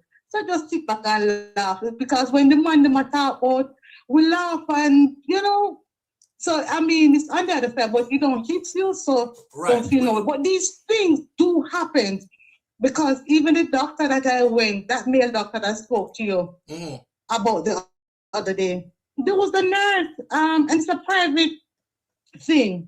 And everybody knows that he dates the nurse, and any man comes in the clinic, is like coming out looking, and he doesn't want anything, and people will be talking and say, look, but he just wants to look to see if any of the men are making argument with the girl, because she was very nice looking. I'm not lying to you. She has those attributes why you say you would enter beauty competition with, but I don't look at outer beauty, I look at inner beauty. So I mean, these things do happen in the hospital. Yes, I saw doctors slapping, Jamaica hospital, slapping nurses on their half, and they're laughing, ow! And I was in the bed, maternity bed, and I was like, what the heck did I just saw? So you understand from me? Jamaica to the US, it happens. I've never seen it in the United States, but because I've never had that, but it happens. Yeah, it well, does happen. That's why I'm if telling you you that. spoke about it, yes, and I heard you with the story over and over and over. And as I said, the lady with the PhD, She's the one like when you're in the army and you come in, everybody dressed up, straighten up their shirt and stuff like that. So even in the facility, you know, that girl with her maybe print out pants is what is showing. She will be pulling down her top part, the blouse part of her skirt, so that the print out don't show, because she would drop and say, how comes your pants this tight and you know you're on this printing out and stuff that's exactly. So I mean, reprimand is coming. Yeah, but it's bad. But back to the lady who even said ladies shouldn't work at night. I mean, the lady cannot work at night, but the man still go out and go take next door, and vice versa, both man and woman. So it's just a balance argument. But the man them are more crueler than the woman. In what way? Yes, they will go carrying, take the younger person, the younger girl, go over this to go bond the wife with him friend. You know what? Don't bother with that. No bother with the man them versus the woman them. No, but I'm saying to you both, remember that I said, you know, I gave you a balanced argument. Yeah. I said it happens in both ways. But the man are more crueler than the woman. How much can you see man kick out and take younger silly? What happened about that? No, sir. Look here. We're not gonna have that one day this morning because we're not having, but stick back into that. But I'm saying, so that's why they do some of that. Most of what's happening. All right. All right then. Bye. Later.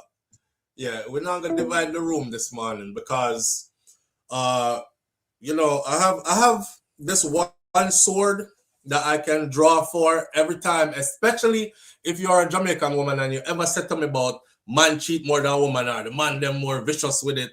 I'm gonna say yeah, and that's why Jamaica leads the Caribbean in jacket, in paternity fraud, in illegitimate children. That means children being given to dads that are not their real dads, and a man can't give a jacket.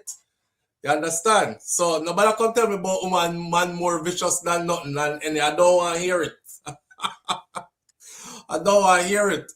Or just so sneaky that it look like it's not happening. That's the problem. And the only way we find out that it happen is when the little boy that we were convinced looks like us, looks nothing like us at all, actually. But you're so good, you're convinced with. Live on the air with SouFLo. Good morning. Hey Flo, what's up? My day I'm about to sing Grace. I'm gonna sing Grace James her happy birthday. Go on. Okay. No, I call in and I'm forward at school late. I know when you're forward late, you don't even know what's going on. But based on the conversation, knowing how you reason over the years and maybe know where it's coming from, I still have to watch the replay. But I have a lot of friends that's nurse. I'm surrounded by nurse. I mean, hospice, R&D. We even have head and pillow talk about, you know, nurse, if you know what I mean. So, but some of these people, them not understand, because in Jamaica, you go school to become a nurse. So when you go to school, you just come out and you become a nurse in Jamaica. But here, you have some people transition from CNA to nurse. Okay. So they have been through a lot of things. They compete with each other, them buy vehicles to show up on each other. There's just so much things will happen with these nurses sometimes. Some of them will tell us, say, oh, me nah do this, me nah do that, make that person do it. Some revengeful. When them become a nurse, them make the CNA them kill it. But there's so much goes on with each in there. We are man CNA and woman CNA and man nurse and woman nurse. There, you know, but when you tell that lady that she won't experience certain things, right? She's just not gonna know, right? She's the person where the nurse them right, secretly and complain about other person, and she just gets some complaint that we're not being treated fairly, and she deal with it professional. She's not gonna know that this person asleep with this person, and she's not gonna know none of that.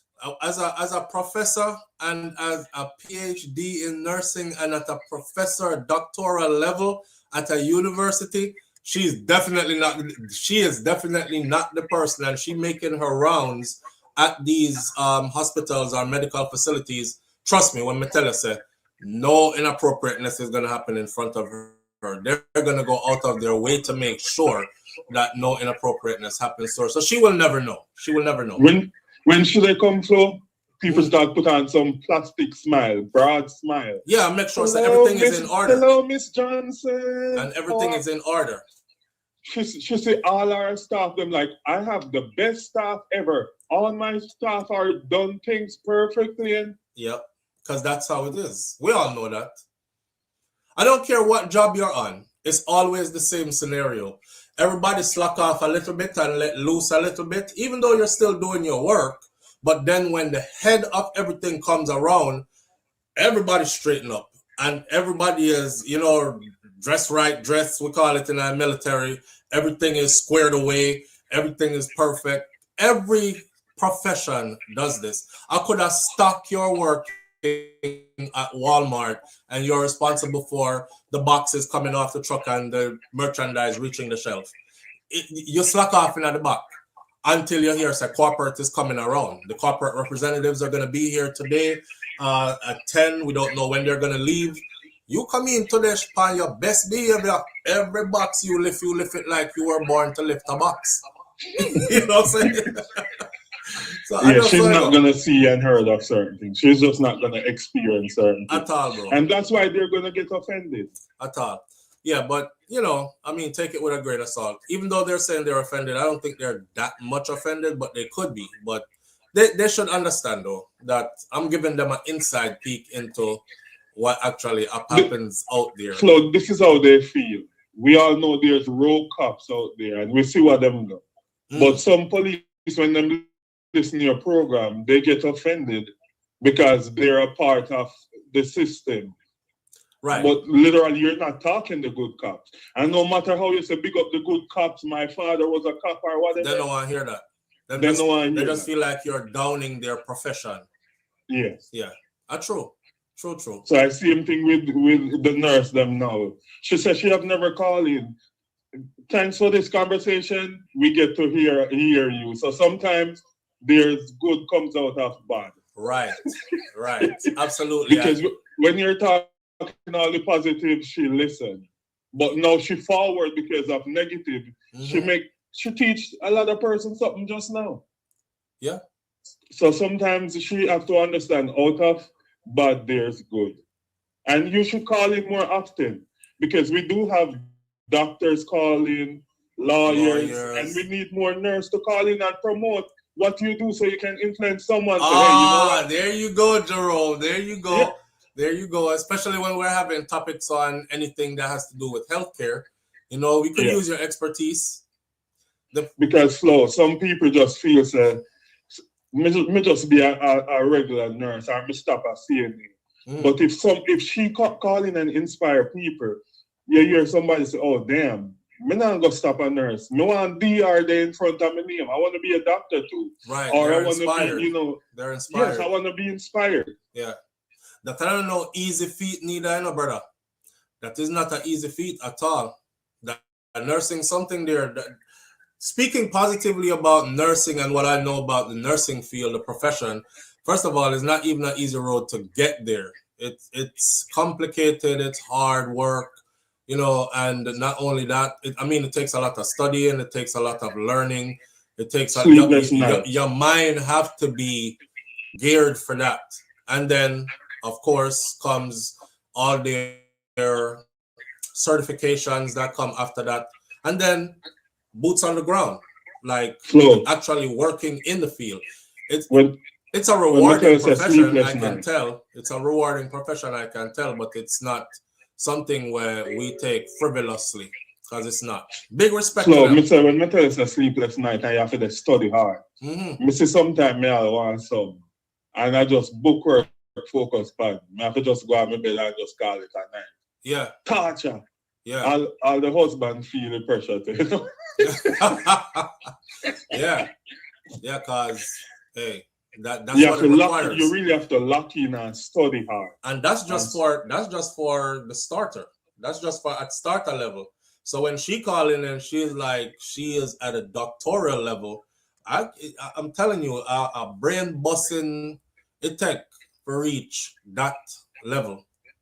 A lot of brain busting it takes to reach that level. Some more big up to her, yes, and you are right. She call in and she give advice from time to time. It'll motivate some people in here.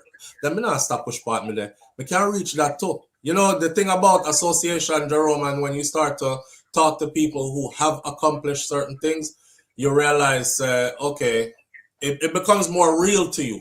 You know what I'm saying? Yes. It becomes more real to you. Like, I could do that too. And it becomes more real and you're motivated to push further and accomplish more also. And that's something where you always do. You say, people, listen, you can do this, you can do that. You know, you can just sometimes push what you have to do. And you say, yo, I used to do 2 jobs. Yeah, man. And I used to be a travel nurse. And, you know, look where I am now. Now I can enjoy my kids them and stay home and be the father I can. But it takes a lot of dedication and hard work. Yeah, absolutely. Absolutely. Flo, remember, say everybody want to see your Times Square, you know. Them don't know your Elm Street. You see it. Big up yourself. Manners and respect, my brother. All right. I was holding that comment on the screen. So Grace James, today is Grace James's birthday, and today we're gonna sing happy birthday to her. All right, it's her turn. So happy birthday to you. Happy birthday to you. Happy birthday, dear Grace James. Happy birthday to you. And may you live to see many more happy, healthy, prosperous birthdays. But we have to give you the other version. Funny enough, Jerome just come off of the phone, and Jerome was the one that said, no, it's so flow, you have to give them the modern version. No. So again, big up to Busy Signal. This one is for you. Happy birthday, y'all, my friend. One more year upon them. One whole of vibes. Give thanks for life. Next year we're doing it again. Yeah. Happy birthday, y'all, my friend. One more year upon them. One whole of vibes. Give thanks for life. Next year we're doing it again and again. May you be blessed with many, many, many more years of happy, healthy birthdays to come. Thank you for being a part of this platform. Thank you for being here and being a part of this family, this movement, this thing we have going here called Morning Thoughts. I appreciate you greatly. All right. With that said, no SouFLo, sing the Jamaican version. See, I did sing the Jamaican. Which is the Jamaican version? Give me one next version. It's not Busy Signal. Happy birthday. Oh, happy birthday. No, Sam, you get in trouble for that. Because we're there foreign now. Missy, a teacher sing that the other day and got in trouble. Remember when we did their school in Jamaica primary school and we was like, happy birthday to you. You live in a zoo. You smell like a monkey and you look like one too. Hey, are you smell? Yeah, Missy, one teacher did that the other day and got in trouble for it. And you know, now that I think about it, it was just set up for the teacher to get in our problems. Live on the air with SouFLo, good morning. No, the one is the Jamaican version. You put your hand in a dance, don't wait. Just say it, happy birthday. That's the one they're talking about. You put your hand in a donkey doo-doo. Don't waste it. Just taste it. Happy birthday to you. I think that's the one. All right. Well, we have many versions of it. Yeah, you live in a zoo and smell like and look like patu and all these other kind of things. Y'all make sure you tell Grace James happy birthday, please. Everybody send out a happy birthday to her. She's always here. She's a part of this family for sure. And you know how we do when it's family birthday over here. All right. I hope you have a wonderful birthday though. Like starting with today. Do something special for yourself today. Well, I don't know, you might want to sleep in, might want to crack a bottle of wine or champagne, whichever is your preference. Or you might want to cook yourself something nice or take yourself out. I don't know, but treat yourself. All right. Life is short no matter how long we live it. Let's remember that too. Moving right along. We're going to get into some different topics that are sort of morbid. Before we do all that though, I want to keep the fun going for a little while. Beenie Man, Vybz Kartel, and a bunch of others and I see a bunch of others with no disrespect intended. They were awarded not the key to the city, but they were given awards in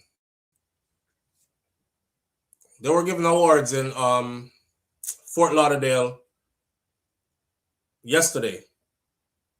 Now, what I took away from that, let me see if I could pull it up real quick, just so I have the names of the people who got the awards. So I'm not left out nobody. Okay, here we are. So Vybz Kartel, Busy Signal, I see what they are saying. Happy birthday, yeah, my friend. People don't know, you know, Busy Signal is one of the most consistent and the most talented dancehall artists that we have in the genre of dancehall. And that is an understatement to just say that. Anyways, Vybz Kartel, Busy Signal, Spragga Benz, Beenie Man, and Wayne Wonder. No letting go, no holding back. Anyway, they all received honors from Lauderhill City yesterday. And you can see all of them line up with the medal around their neck and all these things. And it says that on February 23rd, officials in Lauderhill, Florida, honored Vybz Kartel, Beenie Man, Busy Signal, Spragga Benz, and Wayne Wonder as humanitarian ambassadors with this Humanitarian Ambassador Award for their hurricane relief efforts following Hurricane Melissa. Accepting his citation, Vybz Kartel thanked the mayor and the city, noting that he returned to Jamaica after the storm to help mobilize support. To be honored this way, he said, is a pleasure. Now, previously, Sizzla Kalonji received the keys to the city during Jamaica's 63rd independence celebration in Broward County. Meanwhile, Lauderdale Lakes proclaimed February 10th as Buju Banton Day, honoring Buju Banton for his lasting impact through music and culture into that hemisphere. You know, I kind of tell people all the time, I don't want to do anything negative towards this, but I tell people all the time, I say, if you are coming to the United States of America and you're trying to avoid Jamaicans, me don't know, you might have been somebody who your life did rough a yard and you have enemies or something. Don't come to Florida. Go find somewhere else to be. But if you come to Florida, especially South Florida, you're just coming to another Jamaica. All right? You're bound to run into whoever you don't like or who don't like you here. You're bound, especially if you go Lauderhill, Lauderdale Lakes, anywhere in a Fort Lauderdale, Dade or Broward County, that's where it's going to be at. Mr. All of the man them get them award yesterday. Spragga Benz, Busy Signal, Vybz Kartel, Beenie Man, Wayne Wonder. And I'm like, and I ran into Tifa when I was down there one time. Like Tifa going at a Publix, me I come out of. And I was going into Publix and Tifa was coming out of Publix. I mean, I said, the whole of dancehall there. Like, all of us, then I started to realize, nobody live in Jamaica again, you know? They put a perception up like they still live in Jamaica, but them don't really live in Jamaica. They spend most time out of the year outside of Jamaica as well. Right? What you say? That's true. Nan says that's true, and that's why I went to Central Florida. Yeah, I'm telling you, especially South Florida. If you come to South Florida, you are in Jamaica. This is the same weather almost, culture, everything, except for you have more people here from different places, of course, but the Jamaican community is thick here, thick. But it makes for good partying when it's time to go party, because I'm a person like this. Every now and then, I like to take in a good party. Like, I like to see some of the legendary DJs them spin. Like, go take in a Boom Boom and Fire Reds and Fire Links and, you know, them kind of party there. I go out and enjoy myself that way. The parties are authentic and them full of yard people and the vibes nice. I mean, I'm nothing with nobody. I'm not an illegal activities kind of person, so I enjoy myself and then take with myself. You know, I dabble in and out. Somebody said to me the other day, more time may I look for your dog in a Miami area and Fort Lauderdale area, I realize you're up top, you're there, up so. I say, yeah, I like it like that too. If say nothing no up there, so if you do, I say, yeah, man, it's all right. I like it like that too. I've had enough of Miami. I was raised in Miami. So me know about all the craziness that come with Miami. And now it's just like overpopulated. The Jamaican community is way bigger now than even more back then. So I fly in when I'm ready and fly back out same time. I-95 does me well. Zup up the road, I'm out of the mix. Boom, down the road, I'm back in the mix. And I keep it like that. It's like New York. Where you say none? So it's like New York. So true, it's like New York. Yes. In South Florida. They're not so much in Texas, or they pretend to be someone else until a party time, and then you know for sure. The diva unstoppable. Yeah. Usually when you see us out in Texas, we're on our professional grind. So you have to go catch we at the party them, and then that's where we Jamaican come out. Not true? Texas same way. Yeah. There are a lot of Jamaicans in Apopka. That's further up. But here's what I was saying. Oh man. You know, I actually have the video. I don't know who posts this, but I actually side note like a bit. The situation what happened with the girl we get burned up at the gas station. You know how much different video I've seen so far from different angles? I'm actually looking at the video right now of a guy, a big belly man, take off his red shirt and is beating the flames off of her as she's rolling on the ground trying to out the flames on herself. But see our big breast them outside. Our breast them a swing sideways as she is running to save her life on fire. And then somebody run out with the fire extinguisher and put her out. And her skin is peeling off from all over her body. And her two big titty them hang down. And she get up and walk, we're gone. She frightened me. Oh God, look on her skin. Blood, fire. Yo, she burn up, you know. And there were lots of people out there. Why? Anyway, back to what I was saying. Beenie Man and Vybz Kartel finally met. I have picture here of Wayne Wonder with Busy Signal taking pictures. There are pictures here of the mayor taking pictures with Vybz Kartel. There are pictures here. The picture when we see with Beenie Man has no Vybz Kartel in it, which is I didn't have time to put them up this morning. But the picture, oh yeah, we know about Texas and the party. We know about Texas and the parties, for sure. You're the finest. We definitely know about Texas and the parties. Everything is bigger in Texas too, by the way. Texas does it big for real. May I watch something? I'm going to ask my audience this. Do you think that it's time for Beenie Man and Vybz Kartel to bury the hatchet and start working together, doing music together? Or do you think that that relationship is fractured, there's no respect there kind of thing? Them should just stay away from each other. Because they just got awarded humanitarian awards. And I can't find one picture with the two of them in it.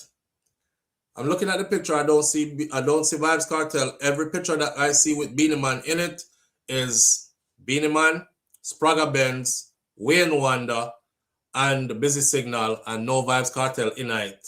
And Kartel was there. And again, everybody in there, no Vybz Kartel in it. Even with the politicians and the representatives. And then you see Vybz Kartel by himself with them, but not with. So me, I wonder, here goes Wayne Marshall, not Wayne Marshall, but Wayne Wonder, and then boom, there they go again. Or somebody purposely cut Kartel out of the picture. See there? There they go again. And he's not in it. And then here he is by himself. I wonder if he was in a picture with them and they've actually just cut him out of the picture. Beenie Man actually gave a speech. Vybz Kartel gave a speech as well. Let's hear what Beenie Man had to say. And the first time they're meeting, you know, since Vybz Kartel came out of prison. This is the first time they're sharing space. And remember, Beenie Man recently did an interview, I think a week ago, where he was asked about the whole King of Dancehall stuff, and Beenie said he does not recognize Vybz Kartel as no King of no Dancehall. That is his title, because he's the one that created it. So him not have no respect for him in that regard. You understand? So I don't think they're on no friendly terms, but this is what Beenie said. Well, today is a new day. Ross. Give thanks a lot. That's not what they did. All praises to the Lord, me see if I'm sanctified. Wait. So they had Beenie Man singing, and when you press on it, you hear today is a new day, give thanks for life. That's not okay. That's not okay.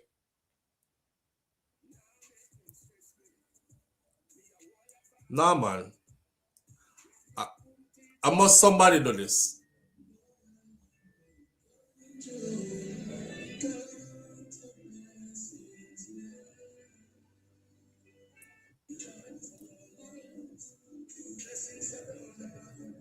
Oh, they are playing his music in the background.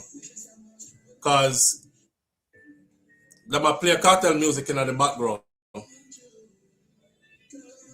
But you know, him copyright's kind of strong, so I'm not gonna play it. If I turn my volume up, you can hear it though. See that?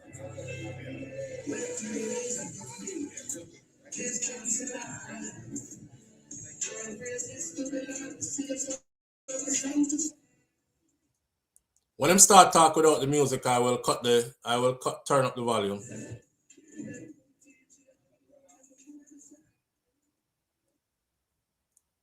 So he's getting his award just like all the others. And I actually saw where each person's music was played. So it wasn't Kartel music alone them actually play. You wouldn't engage with him neither, Nance. Him just big them up and jump in at the Rolls Royce outside and just kept it moving. Kartel big them up and kept it moving. Can't we bring in fake muff around you? Let's see.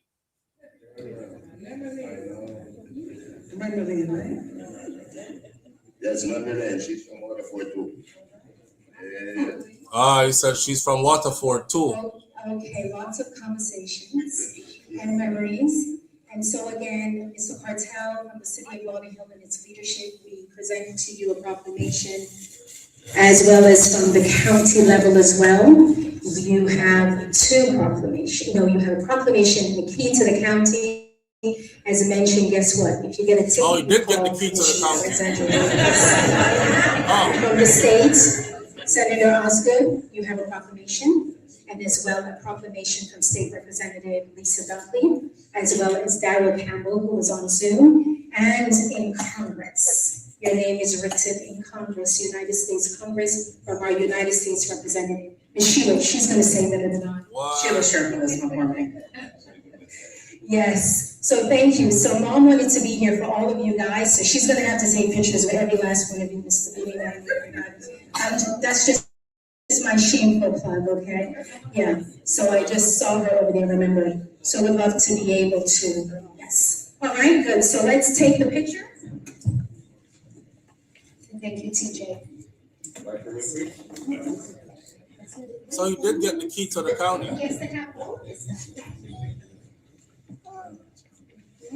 I thought he only got the ambassador, the Goodwill Ambassador award.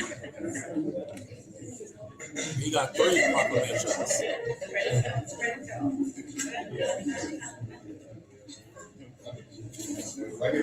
Man, them solid in the place now,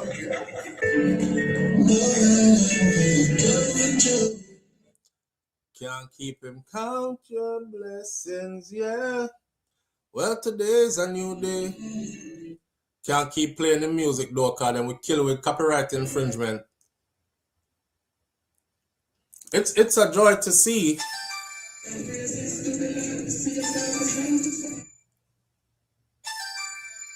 Hold on the caller. Live on the air with SouFLo. Good morning. Hello? Yeah, SouFLo, morning. Yeah, caller, morning. What going? You see, Vybz Kartel go to that function, right? Uh-huh. As him get him thing and him speak, that dude went out the door. The mayor was like, I'm asking all the artists to stay so they can take a picture with me and my mom. Foot Eye was like, Kartel gone. Straight out the door. You know, mingle with nobody, you know, talk to nobody. So that means him and Beenie man never, because I see all the pictures that were taken there, and what I realize is everybody else in the picture them except the Kartel. Yeah, because all the entertainers were sitting in the front. Yeah, but there was no Kartel in the front. Yeah, until they call him up. You understand? Him come up, get him thing, and cut. Say what him have to say, and he was out the door, man. Damn. What? Why you think though? Cause I mean, I'm not in other dealings with none of Foot Eye there up front with Beenie man, and not deal with them, man. True. And you know that could have turned either good or bad either way, and him just above and beyond all these things now. There you go. Yeah. Because look, at the end of his little speech and whatever, he was like, "Oh, I'm big up all of the entertainer them were there." I'm big up, him not even single out nobody. Him just say, "I'm big up all of the entertainer them were there." Yeah, and it was like an afterthought. After him say what I'm have to say and I leave, him turn back and say, "Oh, big up all of the entertainer them were there." Damn. You know what though? With all the stuff that Hype has said, you see how the world's march just out, right? All the stuff that Hype did I talk about. I remember him saying he's going to bring a lawsuit, a copyright infringement lawsuit against Vybz Kartel, as he might go straight from his already has the straight thing copywritten, and it's copyright infringement, straight Vybz, straight nation, straight anything. But that's the time when Kartel just come out of prison and gaining some momentum in Jamaica, and there were no talks yet about him getting visa to come to the US. You see how the world, right? You see how the laws, you're talking strong. You're talking strong, and then the man end up right in front of you. just like that. And not only did he end up in front of you, let's be honest, Kartel end up right in front of them in a position of power. Yep. Right. So this whole foreigner, you're the way over there, so me can't say anything when me want to say, you can't touch me. Look where he's at now. I bet you won't say anything that you like you want to say now. I'm sure him driving in the Rolls Royce. In the Rolls Royce. What? He probably had one following the other or something like that. Yeah. Yo. And a matter of fact, the other day myself say, remember the part of Shutters where them say, boy, them money move like them own a car dealership, boy. Remember that part where he was like, move like them own a car dealership, boy. Because every time he saw them, they were in a different vehicle, right? All right. Kartel him just got purchased one next vehicle the other night, had it delivered to his house. See it here? The McLaren. The McLaren. You see it? And all of them vehicles are a house money vehicle, I know, no little house neither, I know. So me I wonder where am I going all them vehicles unless him a plan for like, he must have like an air hanger or somewhere where he stores these vehicles. Because I can't just out on the road and have them vehicles line up just so. But hey, it's Vybz Kartel. SouFLo. Yeah. You know, most of these vehicles is like is for tax break purposes. Well, I know that part. I know that part. Yeah, Okay. yeah. But boy, and him have he has the Ferrari. Now him have the McLaren. Now him have multiple Rolls Royce. You know, some mad them now. Him have a Lamborghini too. Yeah, I think it was Travis Scott. They said gifted him the Lamborghini for work he did on Travis Scott's last album. Yeah. So, yeah, the luxury car them just pile up, and the houses them just buy up. I'm enjoying seeing all this, but seeing Beenie Man in the same space though is where my conversation is going. I wanted to know if they actually spoke to each other and bury the hatchet and are on to better terms, or is a case where Kartel not even bother talk to none of them. I don't think he spoke to none of them because Foota Hype was there and he went live, you know, the whole time. And he was just with Beenie Man and he must say, you know, like Vybz Kartel there, or, you know, nobody no see or whatever. Like, him keep to himself. Keep to himself. Probably come late when it start already, you know what I'm saying? Yeah. Come in, collect. You know, and then think. So while him on video, everybody go up and collect them thing. Yeah. In video, Vybz Kartel, him was close, and I said, see, artist, I'm not the bias. Sure, no artist. That's what I'm saying. You know? That's what Foota said. That's what Foota said. Wait there. If did a live stream from there and he says to the artist, I'm showing the artist we're not gonna be biased. Yeah, man, we're not gonna be biased, we don't understand my bias, sure. Remember when Foota said Vybz Kartel need to contact me? No. He must go right and I know these foolishness. Owe me money. All this so quiet yesterday. Oh man, and that's why I'm gonna talk about people in the bro, because the world is not as big as you think it is, especially if you're growing in any kind of way. As you step out there, next thing you know, who you did have to say things to, them right in front of you. Yeah. Them never think Kartel could have make it to the US, remember? That wasn't in the plan. No, them never think that. All of this just come up on them suddenly. Yes, that was not in the plans. Oh, while we're talking about that, I kind of know that Kartel not going to link with Beenie Man, and Beenie Man not going to link with Kartel because why? Kartel is king of dancehall now. Beenie Man does not respect that and is still walking around saying he is the king, right? Yes. But are you aware that Mavado and the Vybz Kartel are taking their Clash series on the road? You aware of that? No, I heard something like that. They wanted to do that, but we never know it. It is official. It is official. See that? They are taking it on the road, but me begs because they're doing it in Europe first. It's September 10th to September 13th in Malta. Oh, yeah, and it's Europe Freedom Street. They said this one is 18 years in the making. Right, that's like 18 years ago, them clash, right? 2 nights of Gaza versus Gully. Vybz Kartel versus Mavado. September 10th to the 13th in Malta. The tickets aren't even on sale yet. The tickets go on sale soon. I get a link yesterday, and the brother is like, is the same brother that went with me to Freedom Street in Jamaica, along with everybody else that went with us. He was like, SouFLo, you know, go, cause me I look for, I'm on notification for the tickets already. And Mr. Brother, you go all the way in Europe to go to the concert. Him say yes.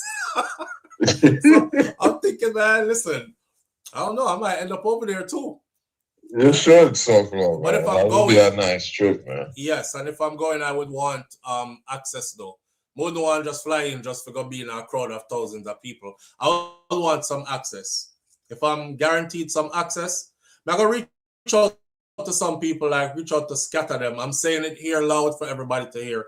I'm going to reach out to scatter them and try to see if I could get some backstage access and some close-up access and do some real vlogging, then I'll go. I mean, I interview because I don't do interviews. I like doing like real life stuff on the move. Then I'll go. But I got the call yesterday though. So this is how I'm aware of this. But I think this is going to come to the US soon. And look, Kartel is such a businessman because I'm making more tour by himself all over. You know, I'm going to do my father about the thing. And this is come back to the US with that, make more. You understand? All over again. All over again. You remember when I said that?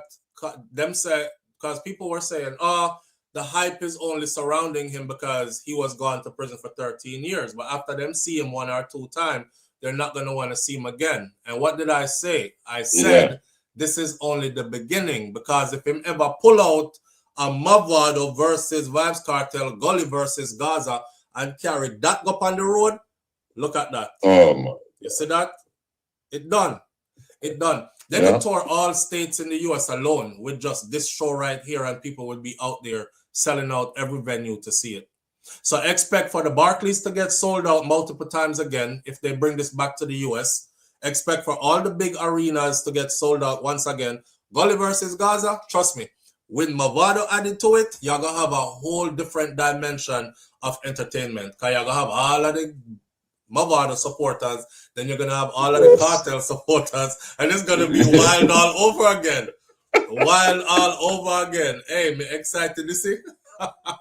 For real, I'm excited for that, for real. Why? But yeah, man, big up yourself. And thanks for letting me know, because I didn't know that Foota was streaming live from there last night either. And yeah, man, I'm streaming. You know, you must have got to the mayor and I say, you know. And I say, I feel special, and everybody get invited to this event. I'll big up himself. Yeah, big up himself. Well, he's Foota. Big up yourself, Foota.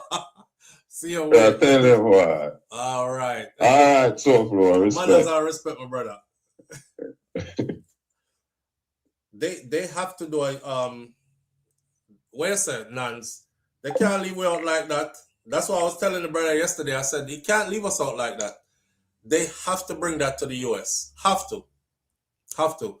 You know how crazy that's going to be to see Mavado and Vybz Kartel in one place on one stage and reignite that same Gully versus Gaza something there. Oh my God, it's going to be crazy. Me are the last man standing. Rifle shot move the Gully banking. Go on to your barber shop and trim. Next year, no do no more damn thing. the place are gonna lift up and turn over. The place are gonna mash up. Level. I hope my bad don't forget to put in the level them, cause they do a lot of level. I hope him don't forget to put in the level them.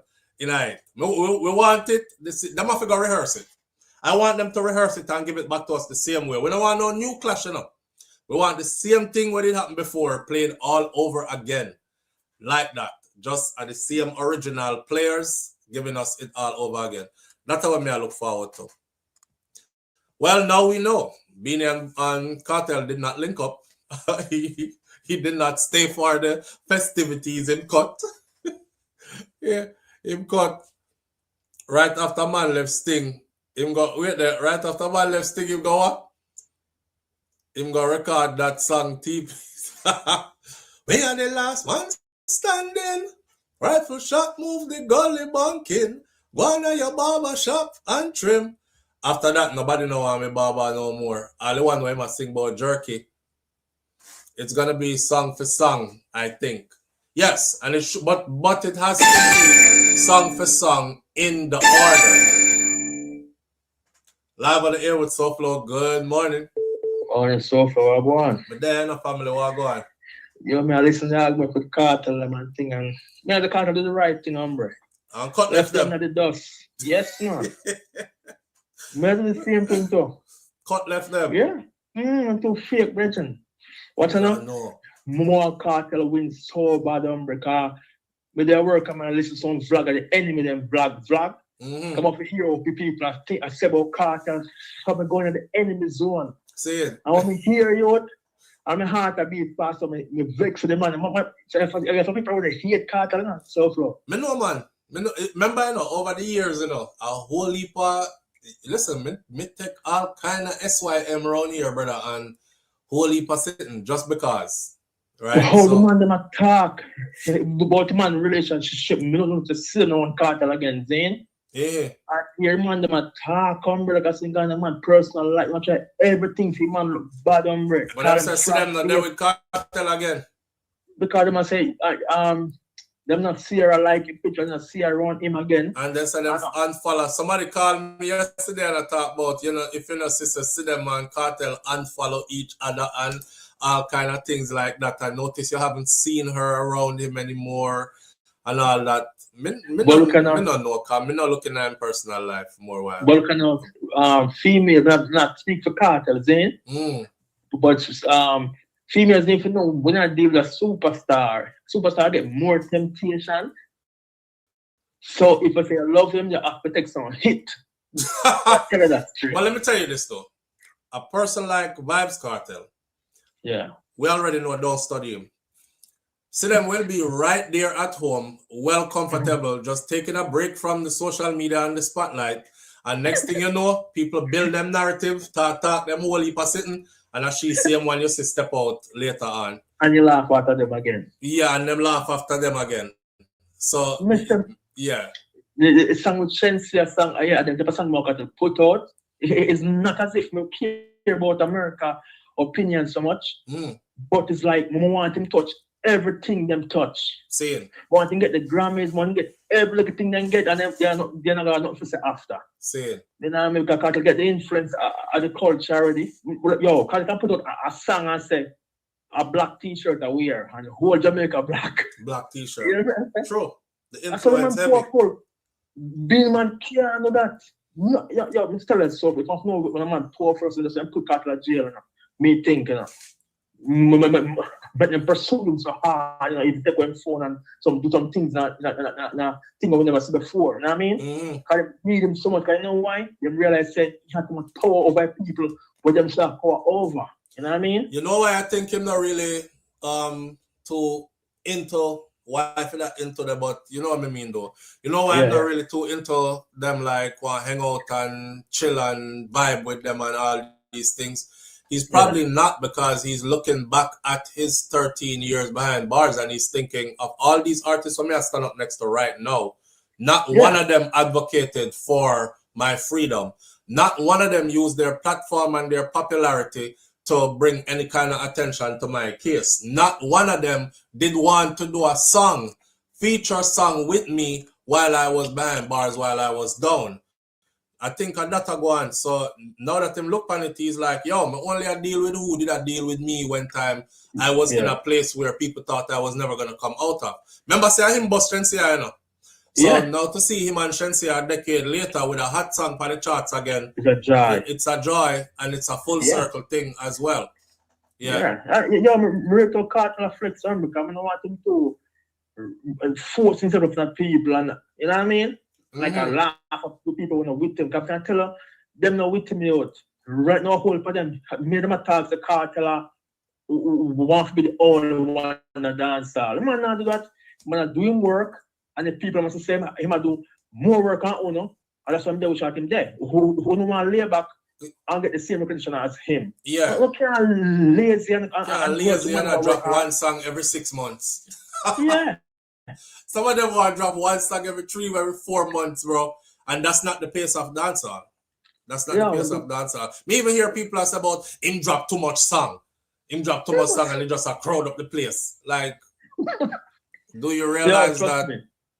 The man that work overtime. Yeah. The man work overtime. The man talk about it, song them on the vlog them. I say, it's a song that sound good, and it's a sound good. You know what I mean? I can't do all for sing that. And then but thing like I didn't want the man to feel me say me want Kartel to win so much, but he win 10 Grammy. You see him knock himself off our charts the other day. Him and Shensia gone up #1, and then I think Bad Bunny is who knocked them off the charts and put them. Bad Bunny went to #1 and them they are #2 now. Yeah. Yeah, and the week before that, it was 3 songs him dropping in 1 week, and the 3 songs take over iTunes charts and go first, second, and third on the iTunes charts. SouFLo. Yeah. Just one Kartel health and strength. Me know Kartel ability. And the harder them press, and the harder Kartel will go. The only reason why Kartel comfortable now just come from prison, my enjoying life a little bit, him not really take his studio serious. You see, if them start press, him start press, no breaks. No breaks. Problem. No breaks. So what's my man to then go on top, bad man go on top.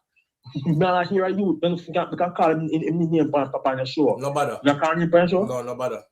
All right. One you then one vlog, they do him live then. The man say Movado would win the Sting clash, and that the crowd say Movado. You know what, bro? They're entitled to that, though. You know what? They're entitled to that, though. Because my thing is this: music is super subjective, right? Music is like food. It's like you would have said to me, say, "Boy, SouFLo, me don't know something about curry goat, so me just can't eat it because it tastes away, no matter how you cook it." And me, I said to you, say, curry goat, are my favorite thing that. You know, that's the same way how music is, you know. You might hear a song and think, that's trash. And me hear the same song and think, yo, that's dope. So if them feel like, say, I'm about to win, them feel like I'm about to win. What came out of it was Gully versus Gaza. Because if everybody did face a Kartel win, we wouldn't have no Gully versus Gaza. It would have just been Kartel mashed down Movado, and that was the end of that. So it made for something greater, man. It's all good if them feel the other way there. Let me ask you a question quickly, Zane. If you want an ex-soldier up on a bridge and going across the bridge and you have to pass each other and fight across the bridge, and then the other soldier turn back, run off of the bridge, in a cross line, run off of the bridge and you get to cross, who win? It's obvious. I mean, what you mean? Yeah, my father run off of the stage when he realized that him not nothing more to say. You can see it, and you can panic. You can even repeat. Yeah. That's why I say I want the same, whatever they did on that stage. I don't want nothing new. When them do it again, I want the same. We want to relive that again. And for some reason, I don't think we're gonna get that though. Well, what I'm trying to say, we are not power to decide what happen. Because brother, I would have to go study which part him did I say level.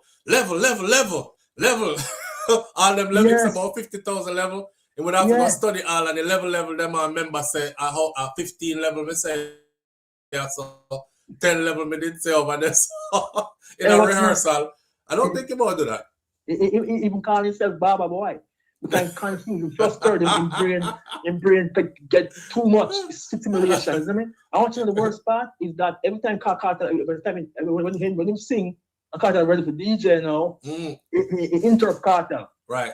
I Kartel say, I'm sing out now.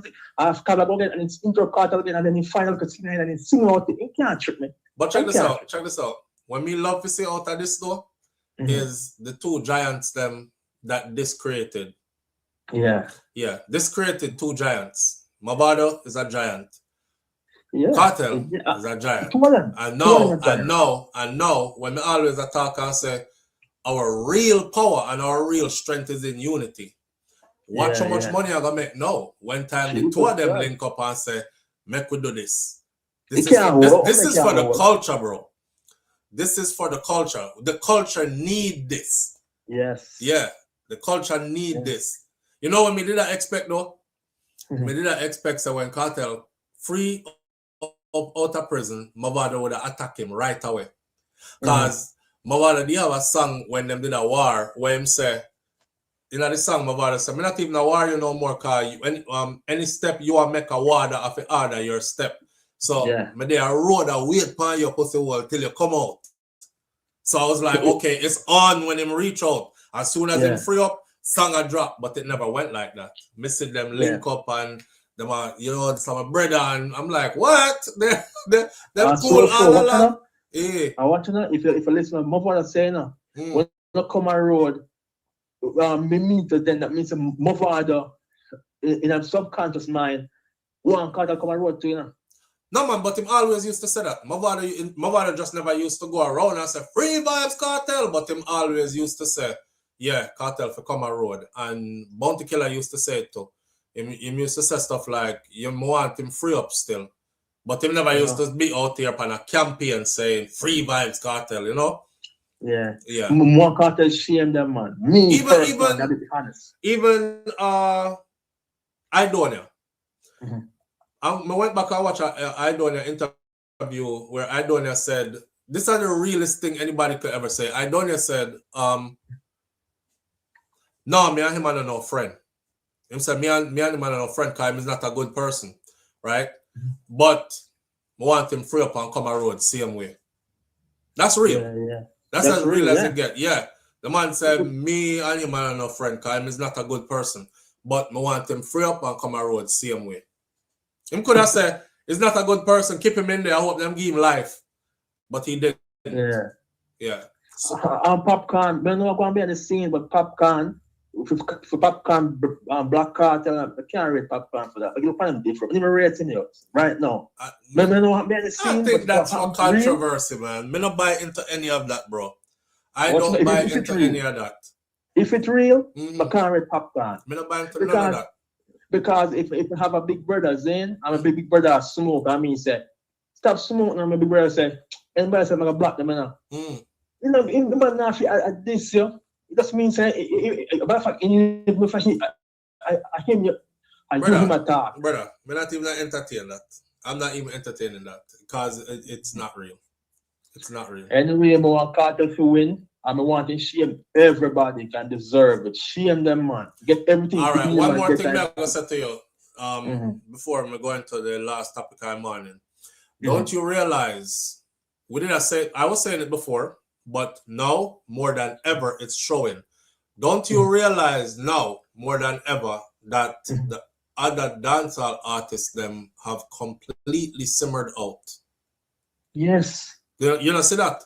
It puzzles me. Why? When Kartel first come out, and them start to slip and them start simmer out, and nobody never really too hot again, but they still had some kind of hotness to them movement. I thought that was gonna be it. I never know that would have got that much silent. Yeah. I know now it's like I'm like, where are they? Yeah, weird to me, you don't understand. Yeah, I'm like, where are they?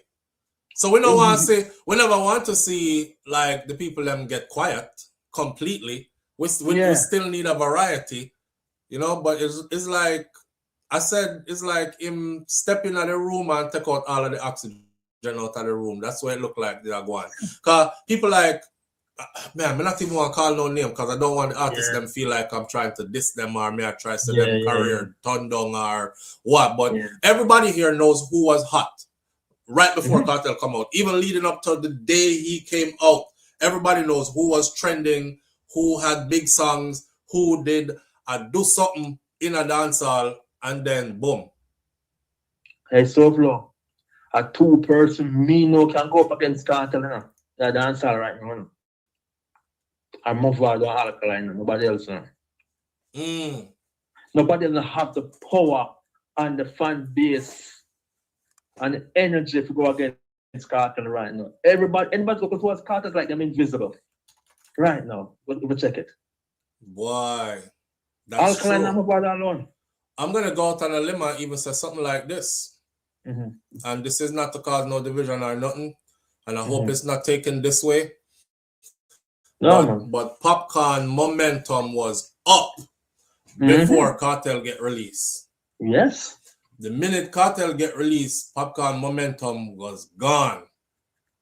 I have an idea of the reason why. And this now have nothing to do with him making it so, because he didn't do nothing to take away his momentum.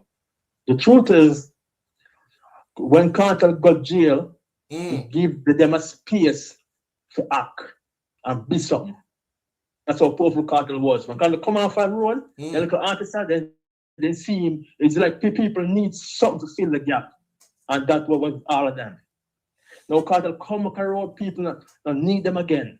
Believe it or not, even people don't like Kartel, it's like they can realize that, yo, the music is small compared to Kartel, And like the voice sound little. Hard to explain it to you. Hard to explain. I know what I mean though. No man, I know exactly what you mean.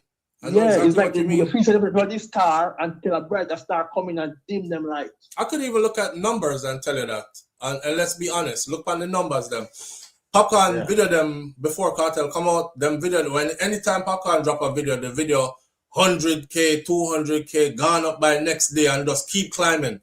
Now, Messi man I make 35,000 views, 15,000 views. He's doing numbers like my vlog videos do numbers. And I'm like, that's not his where him usually there kind of thing. I know him alone.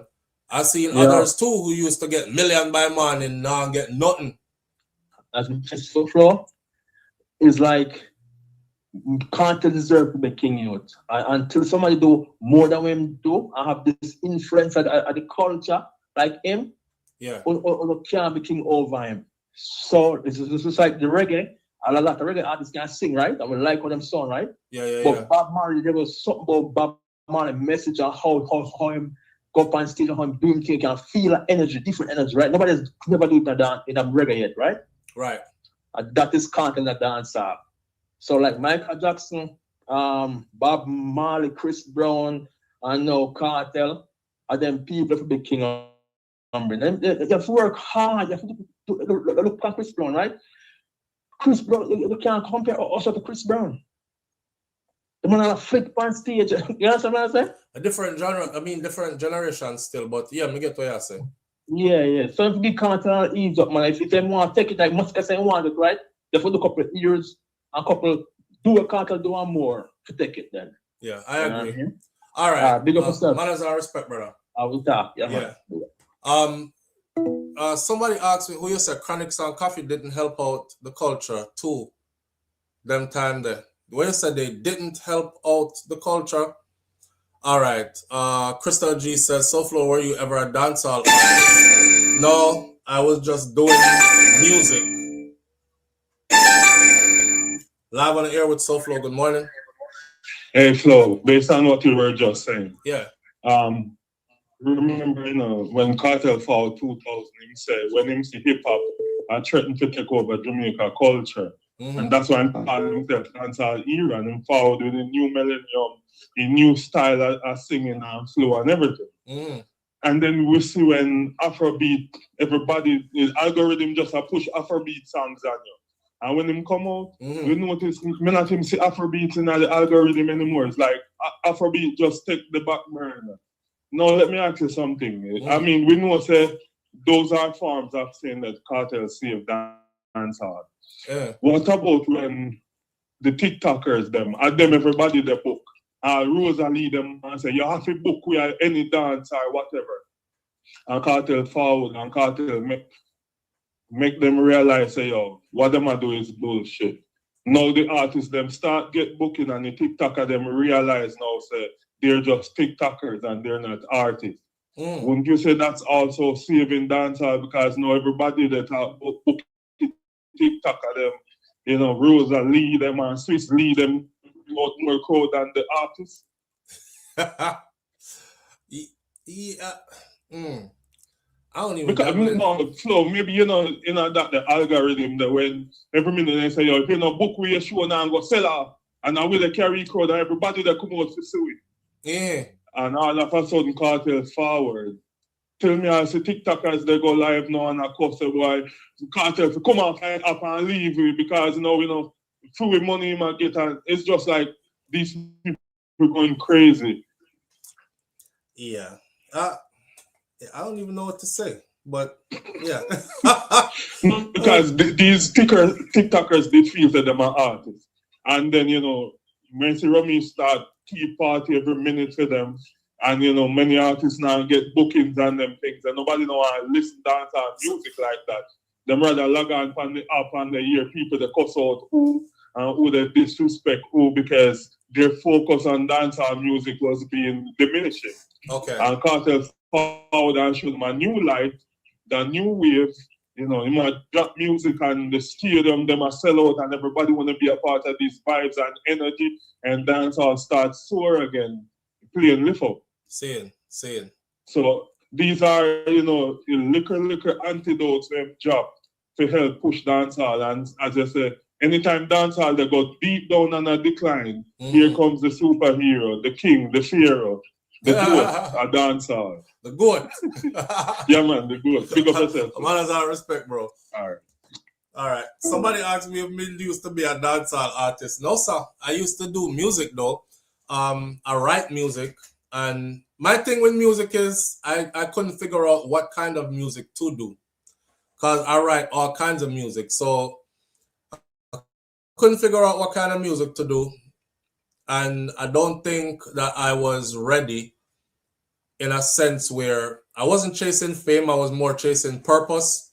So I never wanted to do a music where it was all hype and, it never sit right with me to do gun song. And even though I like them, I like hearing AR-15 by Vybz Kartel. Go look up that tune. It's a bad song. It's his last gun song he did too. That was right before he got released from prison, AR-15.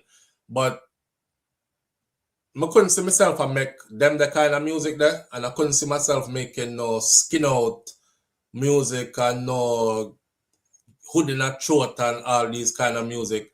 I couldn't see myself doing any of those kind of music. So I thought to myself that the Most High will speak to me eventually and tell me where I would fit as far as that art is concerned. And I think reggae, roots rock reggae would probably be more of my thing, because roots rock reggae is a kind of music where if Bob Marley was here today, he would still be performing on stage at 80-something years old. Many other reggae artists who are good in reggae music, they perform well into age, right? Bob Andy, before he passed away, you name them, they're still out here doing shows. They still out here have an audience, and their music is a music that transcends time and transcends age, so to speak. So I feel like that's where my thing would be. You know what I mean? As a matter of fact, last weekend, I was actually back in a recording studio for the first time. I just don't have a good mix on the material that we laid down yet. So, and plus, me, I look for music now on a whole different level. Like, yeah, it has more longevity to it. So I'm looking at music at a whole different level now. Like, you have to there's so much that go on behind the scenes. If you have a song, before you put out your song, you have to make sure so your copyright is in place. You have to make sure that you get your writer's credit. You have to make sure that you're registered with BMI or ASCAP. You have to make sure that your distribution is down packed, or you have a chain of distribution some way going to get your stuff out. You have to understand also now, I know, like back in the idea where you just release song and people hear song and they like it. People not liking even good songs now unless it comes with a nice video to it. So now being wiser to the game, studying the game, I know way more now than I did way back then. So you have to wait a sec. Because I heard Cargo with a convoy and I was trying to understand what he was saying, and he said 99% of the vloggers were failed artists and the 1% SouFLo. So I was trying to understand. Yeah, Cargo did say that in a conversation, but it wasn't failed artists so much. I was explaining this to my sons over the weekend. So my music thing was this, because I'm super passionate about music, but my music thing was this. I didn't want to be a suffering, starving artist. I wasn't one that's going to dedicate myself so much to the music that me start have children and my children them a suffer because me no want to do nothing else. Me I look a boss. And I'm like, I'm go batter with it and me not do nothing else. Me have to boss. Yeah? I didn't have any qualms about saying, yo, time to shave off your dreads. Time to choose a different path. Okay? The military is calling. Then after the military, university is calling. Then come have children to take care of. Not only that, I don't believe in putting all my eggs in one basket. And like me say, I wasn't sure of what direction to take the music in. But I have now been convinced, not convinced, because convinced, but I am now pretty sure where the music is supposed to go and what the purpose of my music would be. Because my music can't just be, as you can tell, I'm a person with a lot to say. So my music can't just be frivolous music and music that's not gonna last. If I'm gonna do music, it's gonna be music that's gonna last. See? So I'm gonna secure the money and all that. There's gonna be other parts to it too, like a fire off a burn and a message has to be in it. So a message music we're gonna deal with. Reggae music we're gonna deal with. Roots rock reggae music is what we're working on right now. And I promise you when it comes forward, there's gonna be a whole different part to this, right? And I promise you when it comes forward, y'all are gonna be like, yo, I had no idea. I had no idea. But we're gonna revamp the whole thing and come all the way back again. You know? I was playing some old stuff. Like I used one of my spoken words on my spoken word CD that had 15 poems on it. And I used one of those as an intro into a song that we just recorded. And I played it for my sons over the weekend. And to see them be so stoked and like, oh my God, Jen was like, Dad, you have to let this out. You got to publish this. You got to put this out, put it out there. And I'm like, you like it that much? He was like, yes. Oh my gosh. I didn't even know you did stuff like this. I know you write music, but I never knew you did stuff like this. And he's hype. And I'm like, it gave me a chance to say to my sons, them like, you see your parents, you don't know everything about your parents because your parents existed as people before you were created. You know what I mean? So what were their passions and what were they involved in and with before you were made and you came into the picture? Boom. I was doing all that before. Spoken word, heavy into spoken words, poetry, and heavy into writing music and all genres of music and performing music. I actually came up with names. People, okay, Taurus Riley, and y'all might know of somebody who, Kashif Lindo and Taurus Riley and I went to the same high school in Miami. So when them did I pursue music, I was pursuing music too. And wait till you see like the sit down talk and let you know the history of everything and where it all coming from. So yeah, we've been doing this. We just never go 100 in it because we didn't have other things to do. And I'm a kind of person like that. I'm adventurous. But you want to go see what army is like. I wanted to go see, test myself and see if people shoot after me, if me didn't have the guts to shoot back and run them down too, or me didn't go run and ball. I had to test myself ultimately. I don't know. We choose our battles in life. Some part of me had me thinking that that's what, then I had to test my heart to see if me did brave like that in a real life. And I did that. And then, you know, all the other stuff I did along the way but it was always to keep my family stable and to also keep my hand in music at some way. Yeah, that's all. Anyway, enough of that because we have some nice stuff I come that I'm not even saying nothing much about yet. I'll say this. Last weekend when we went to this recording studio, we were at Fat Planet in Orlando.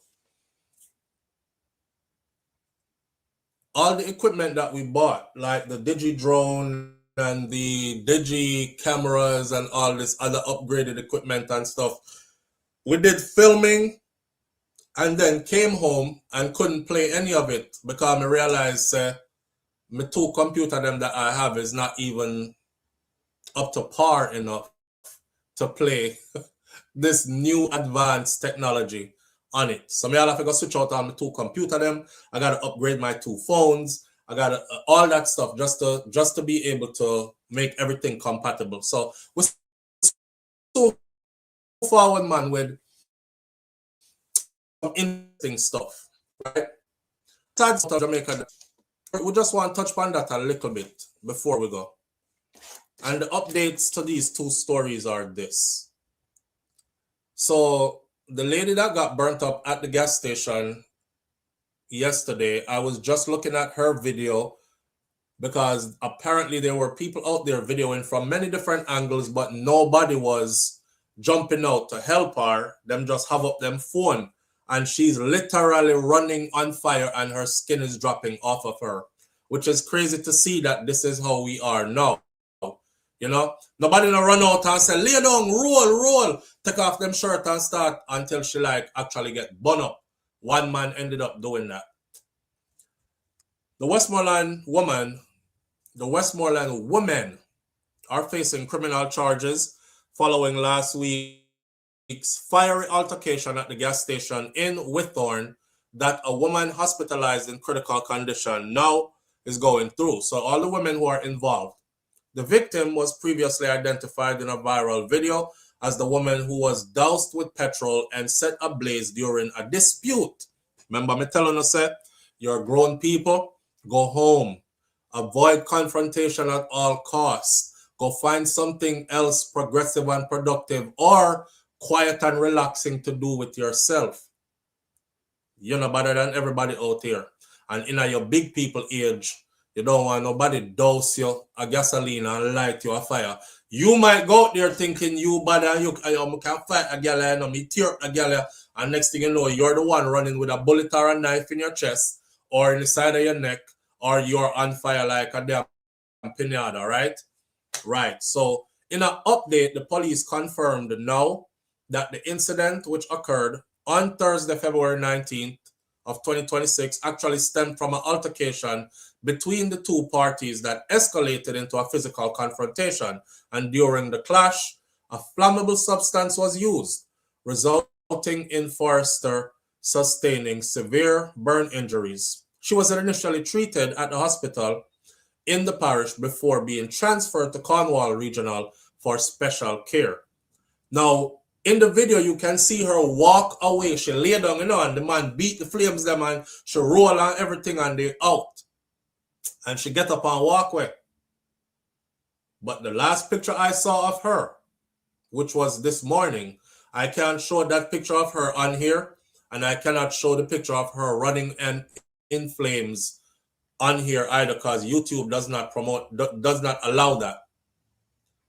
I've seen people get burned up before and them run and then them walk away and then they go lay down and then they die. So I don't know if it's the frightened, or I don't know if the infection set in after the burns or whatever the case may be. But the picture I saw of her this morning, she's laying with a tube down her throat. It looked like, obviously, she's not up and walking. Come and see a lot of people say, she's strong, man. She take bun up like that and she just get up and walk with her. She walked away then. She's in critical condition now. Right?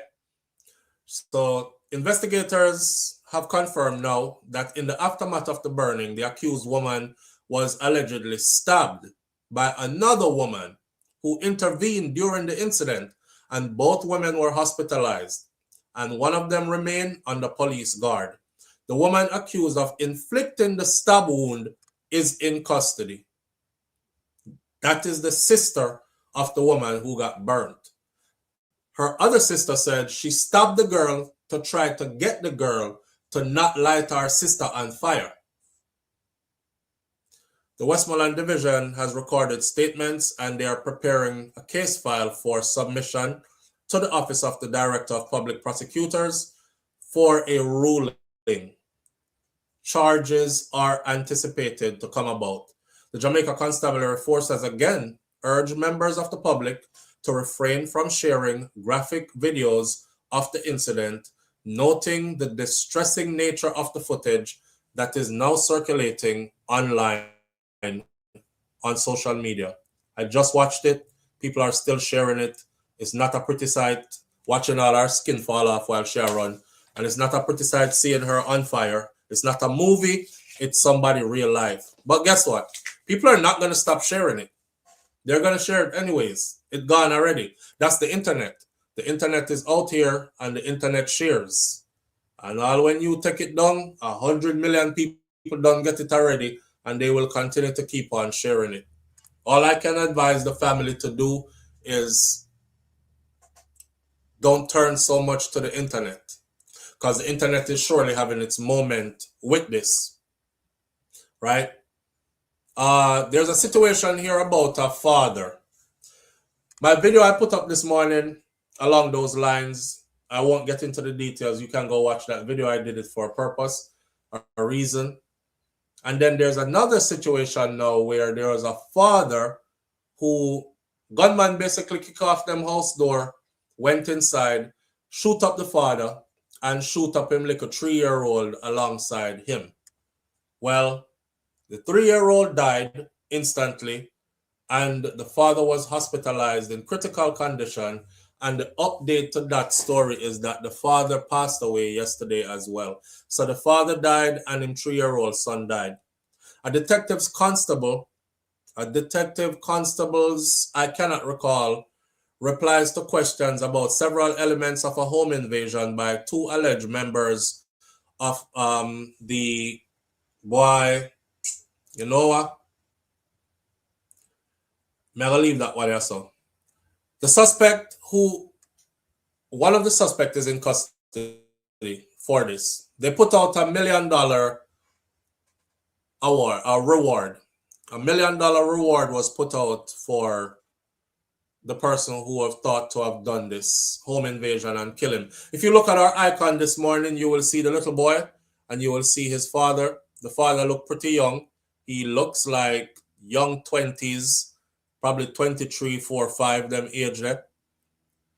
Police say that one of the main suspects in this Saturday night killing of 3-year-old Zaylon Pinnock and his father, he's 31, 31-year-old Kerrio Pinnock, had turned himself in. He's a suspect and him turning himself. In a statement on Monday, the police indicated that 33-year-old Decom Mahoney, a Kingston chef, had surrendered himself to the Hunts Bay CIB. The police say that they're still searching for another one named Joseph Kenneth Smith, also called Beenie Bud, and another man known only as Juby. Juby and Beenie Bud are still wanted, and Mahoney has turned himself in. There's $1 million award out on their head.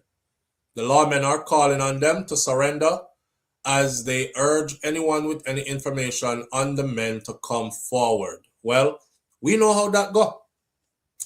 If them call you and you don't go, I know what the next move is going to be. You're basically going to make front page news. You see your brethren got turning himself, and dead him a try not dead. All right, whether you were off it or your name is being called by accident or mistake or not, if Jamaica police tell you say you are wanted in a murder like this, home invasion, 3-year-old get full up a gunshot, and father dead and picnic dead, and you don't turn yourself in, we look forward to a RIP for you. So if you're not turning yourself in, be planning your funeral, because the next report about you is going to be you died in a confrontation with JCF officers. That's it. That's it. And I pray that if you are the right person, that is exactly your outcome. Because me not understand how when you run up in a house and shoot up one baby. Like, bad man used to have decorum one time gone. You know, I think I heard Buju Banton talk about this, in a song when he talk about steppers. Yeah. Badness used to have a decorum. Badman used to have principles to them badness. You know what I'm saying? Now them nowadays gun bag here, them just kill anybody. 3-year-old baby. What a 3-year-old baby could I even do to you, eh? But then again, I don't know people's business. Because in a world of my world, is eye for an eye. I am very old school. Is an eye for an eye. You see, if you take one of my children, them, you better hide the whole of the picnic them in your family. I saw me still. I saw me don't know how it come down to that. You know how we're usually like saying all the politically correct things like, oh my God, who could have done this to a 3-year-old and all this? I don't know the people in business. I don't know if the daddy did involve in anything. I don't know if him cause anybody to lose for them little picnic, so them come back, come exact this kind of revenge. We don't know. We don't know. So I'm not going to talk like I know. I know it's a sad situation that a 3-year-old died in this manner, but that's all I can say. I stay out of the way of the backstory until we get a proper actual backstory. Sad to see father and his son dead in a one just like this.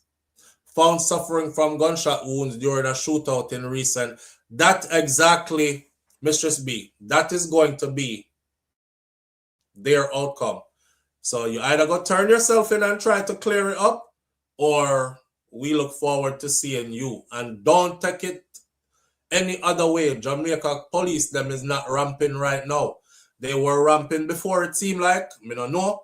Them not ramp again. So you're guaranteed for dead if you don't turn yourself in. Yeah. Yes, Crystal G, just like that. I am very much into that. Very much into that. So sometimes we see stuff happen. We don't know what happened. I don't say too much.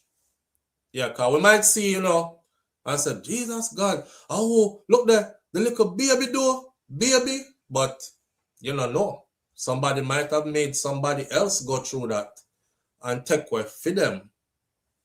And now that is the revenge that is exacted upon that person. You just never know. You never know. Never know at all. You just sad for sit still, you know? Same way. Anyway, all in all, I saw somebody this morning said they're not agreeing with me when I say that Jamaicans are not really loving people anymore. And I'm obviously not talking about all Jamaicans, but I think we have enough of our people who are no longer loving people, are no longer people who value life. And not everybody, but we now have too many of those who don't value life anymore, right? The woman said she don't agree with me when we say that. But it is what it is. It is what it is. Me observing us all my life, I remember a time when my neighbor was my family. And we cared about everybody around our place, not just our house alone. It seems like it's every man for themselves now. And if it don't affect me directly, if it's not one of my kids or one of my blood, then me no business. That's the mentality now. And whether we like it or not, that's how it is. You know, that's how it is. Go check out the other video I put up this morning. It's a deep conversation about us and where we are and where trauma has brought us and shaped us into who we are and what we see before us today. We're going to leave it right as of this morning. Manners and respect to everybody tuning in. I appreciate you greatly. Thank you for being here. We will be here tomorrow if God spare life, like my grandfather Mas Clevey said. If God spare life, I will see you tomorrow. And like my grandmother Miss Ruby said, be good. If you can't be good, be careful. But it's best to just be good. All right. Have a wonderful day, everybody. Happy birthday again to the birthday girl. And I will see you again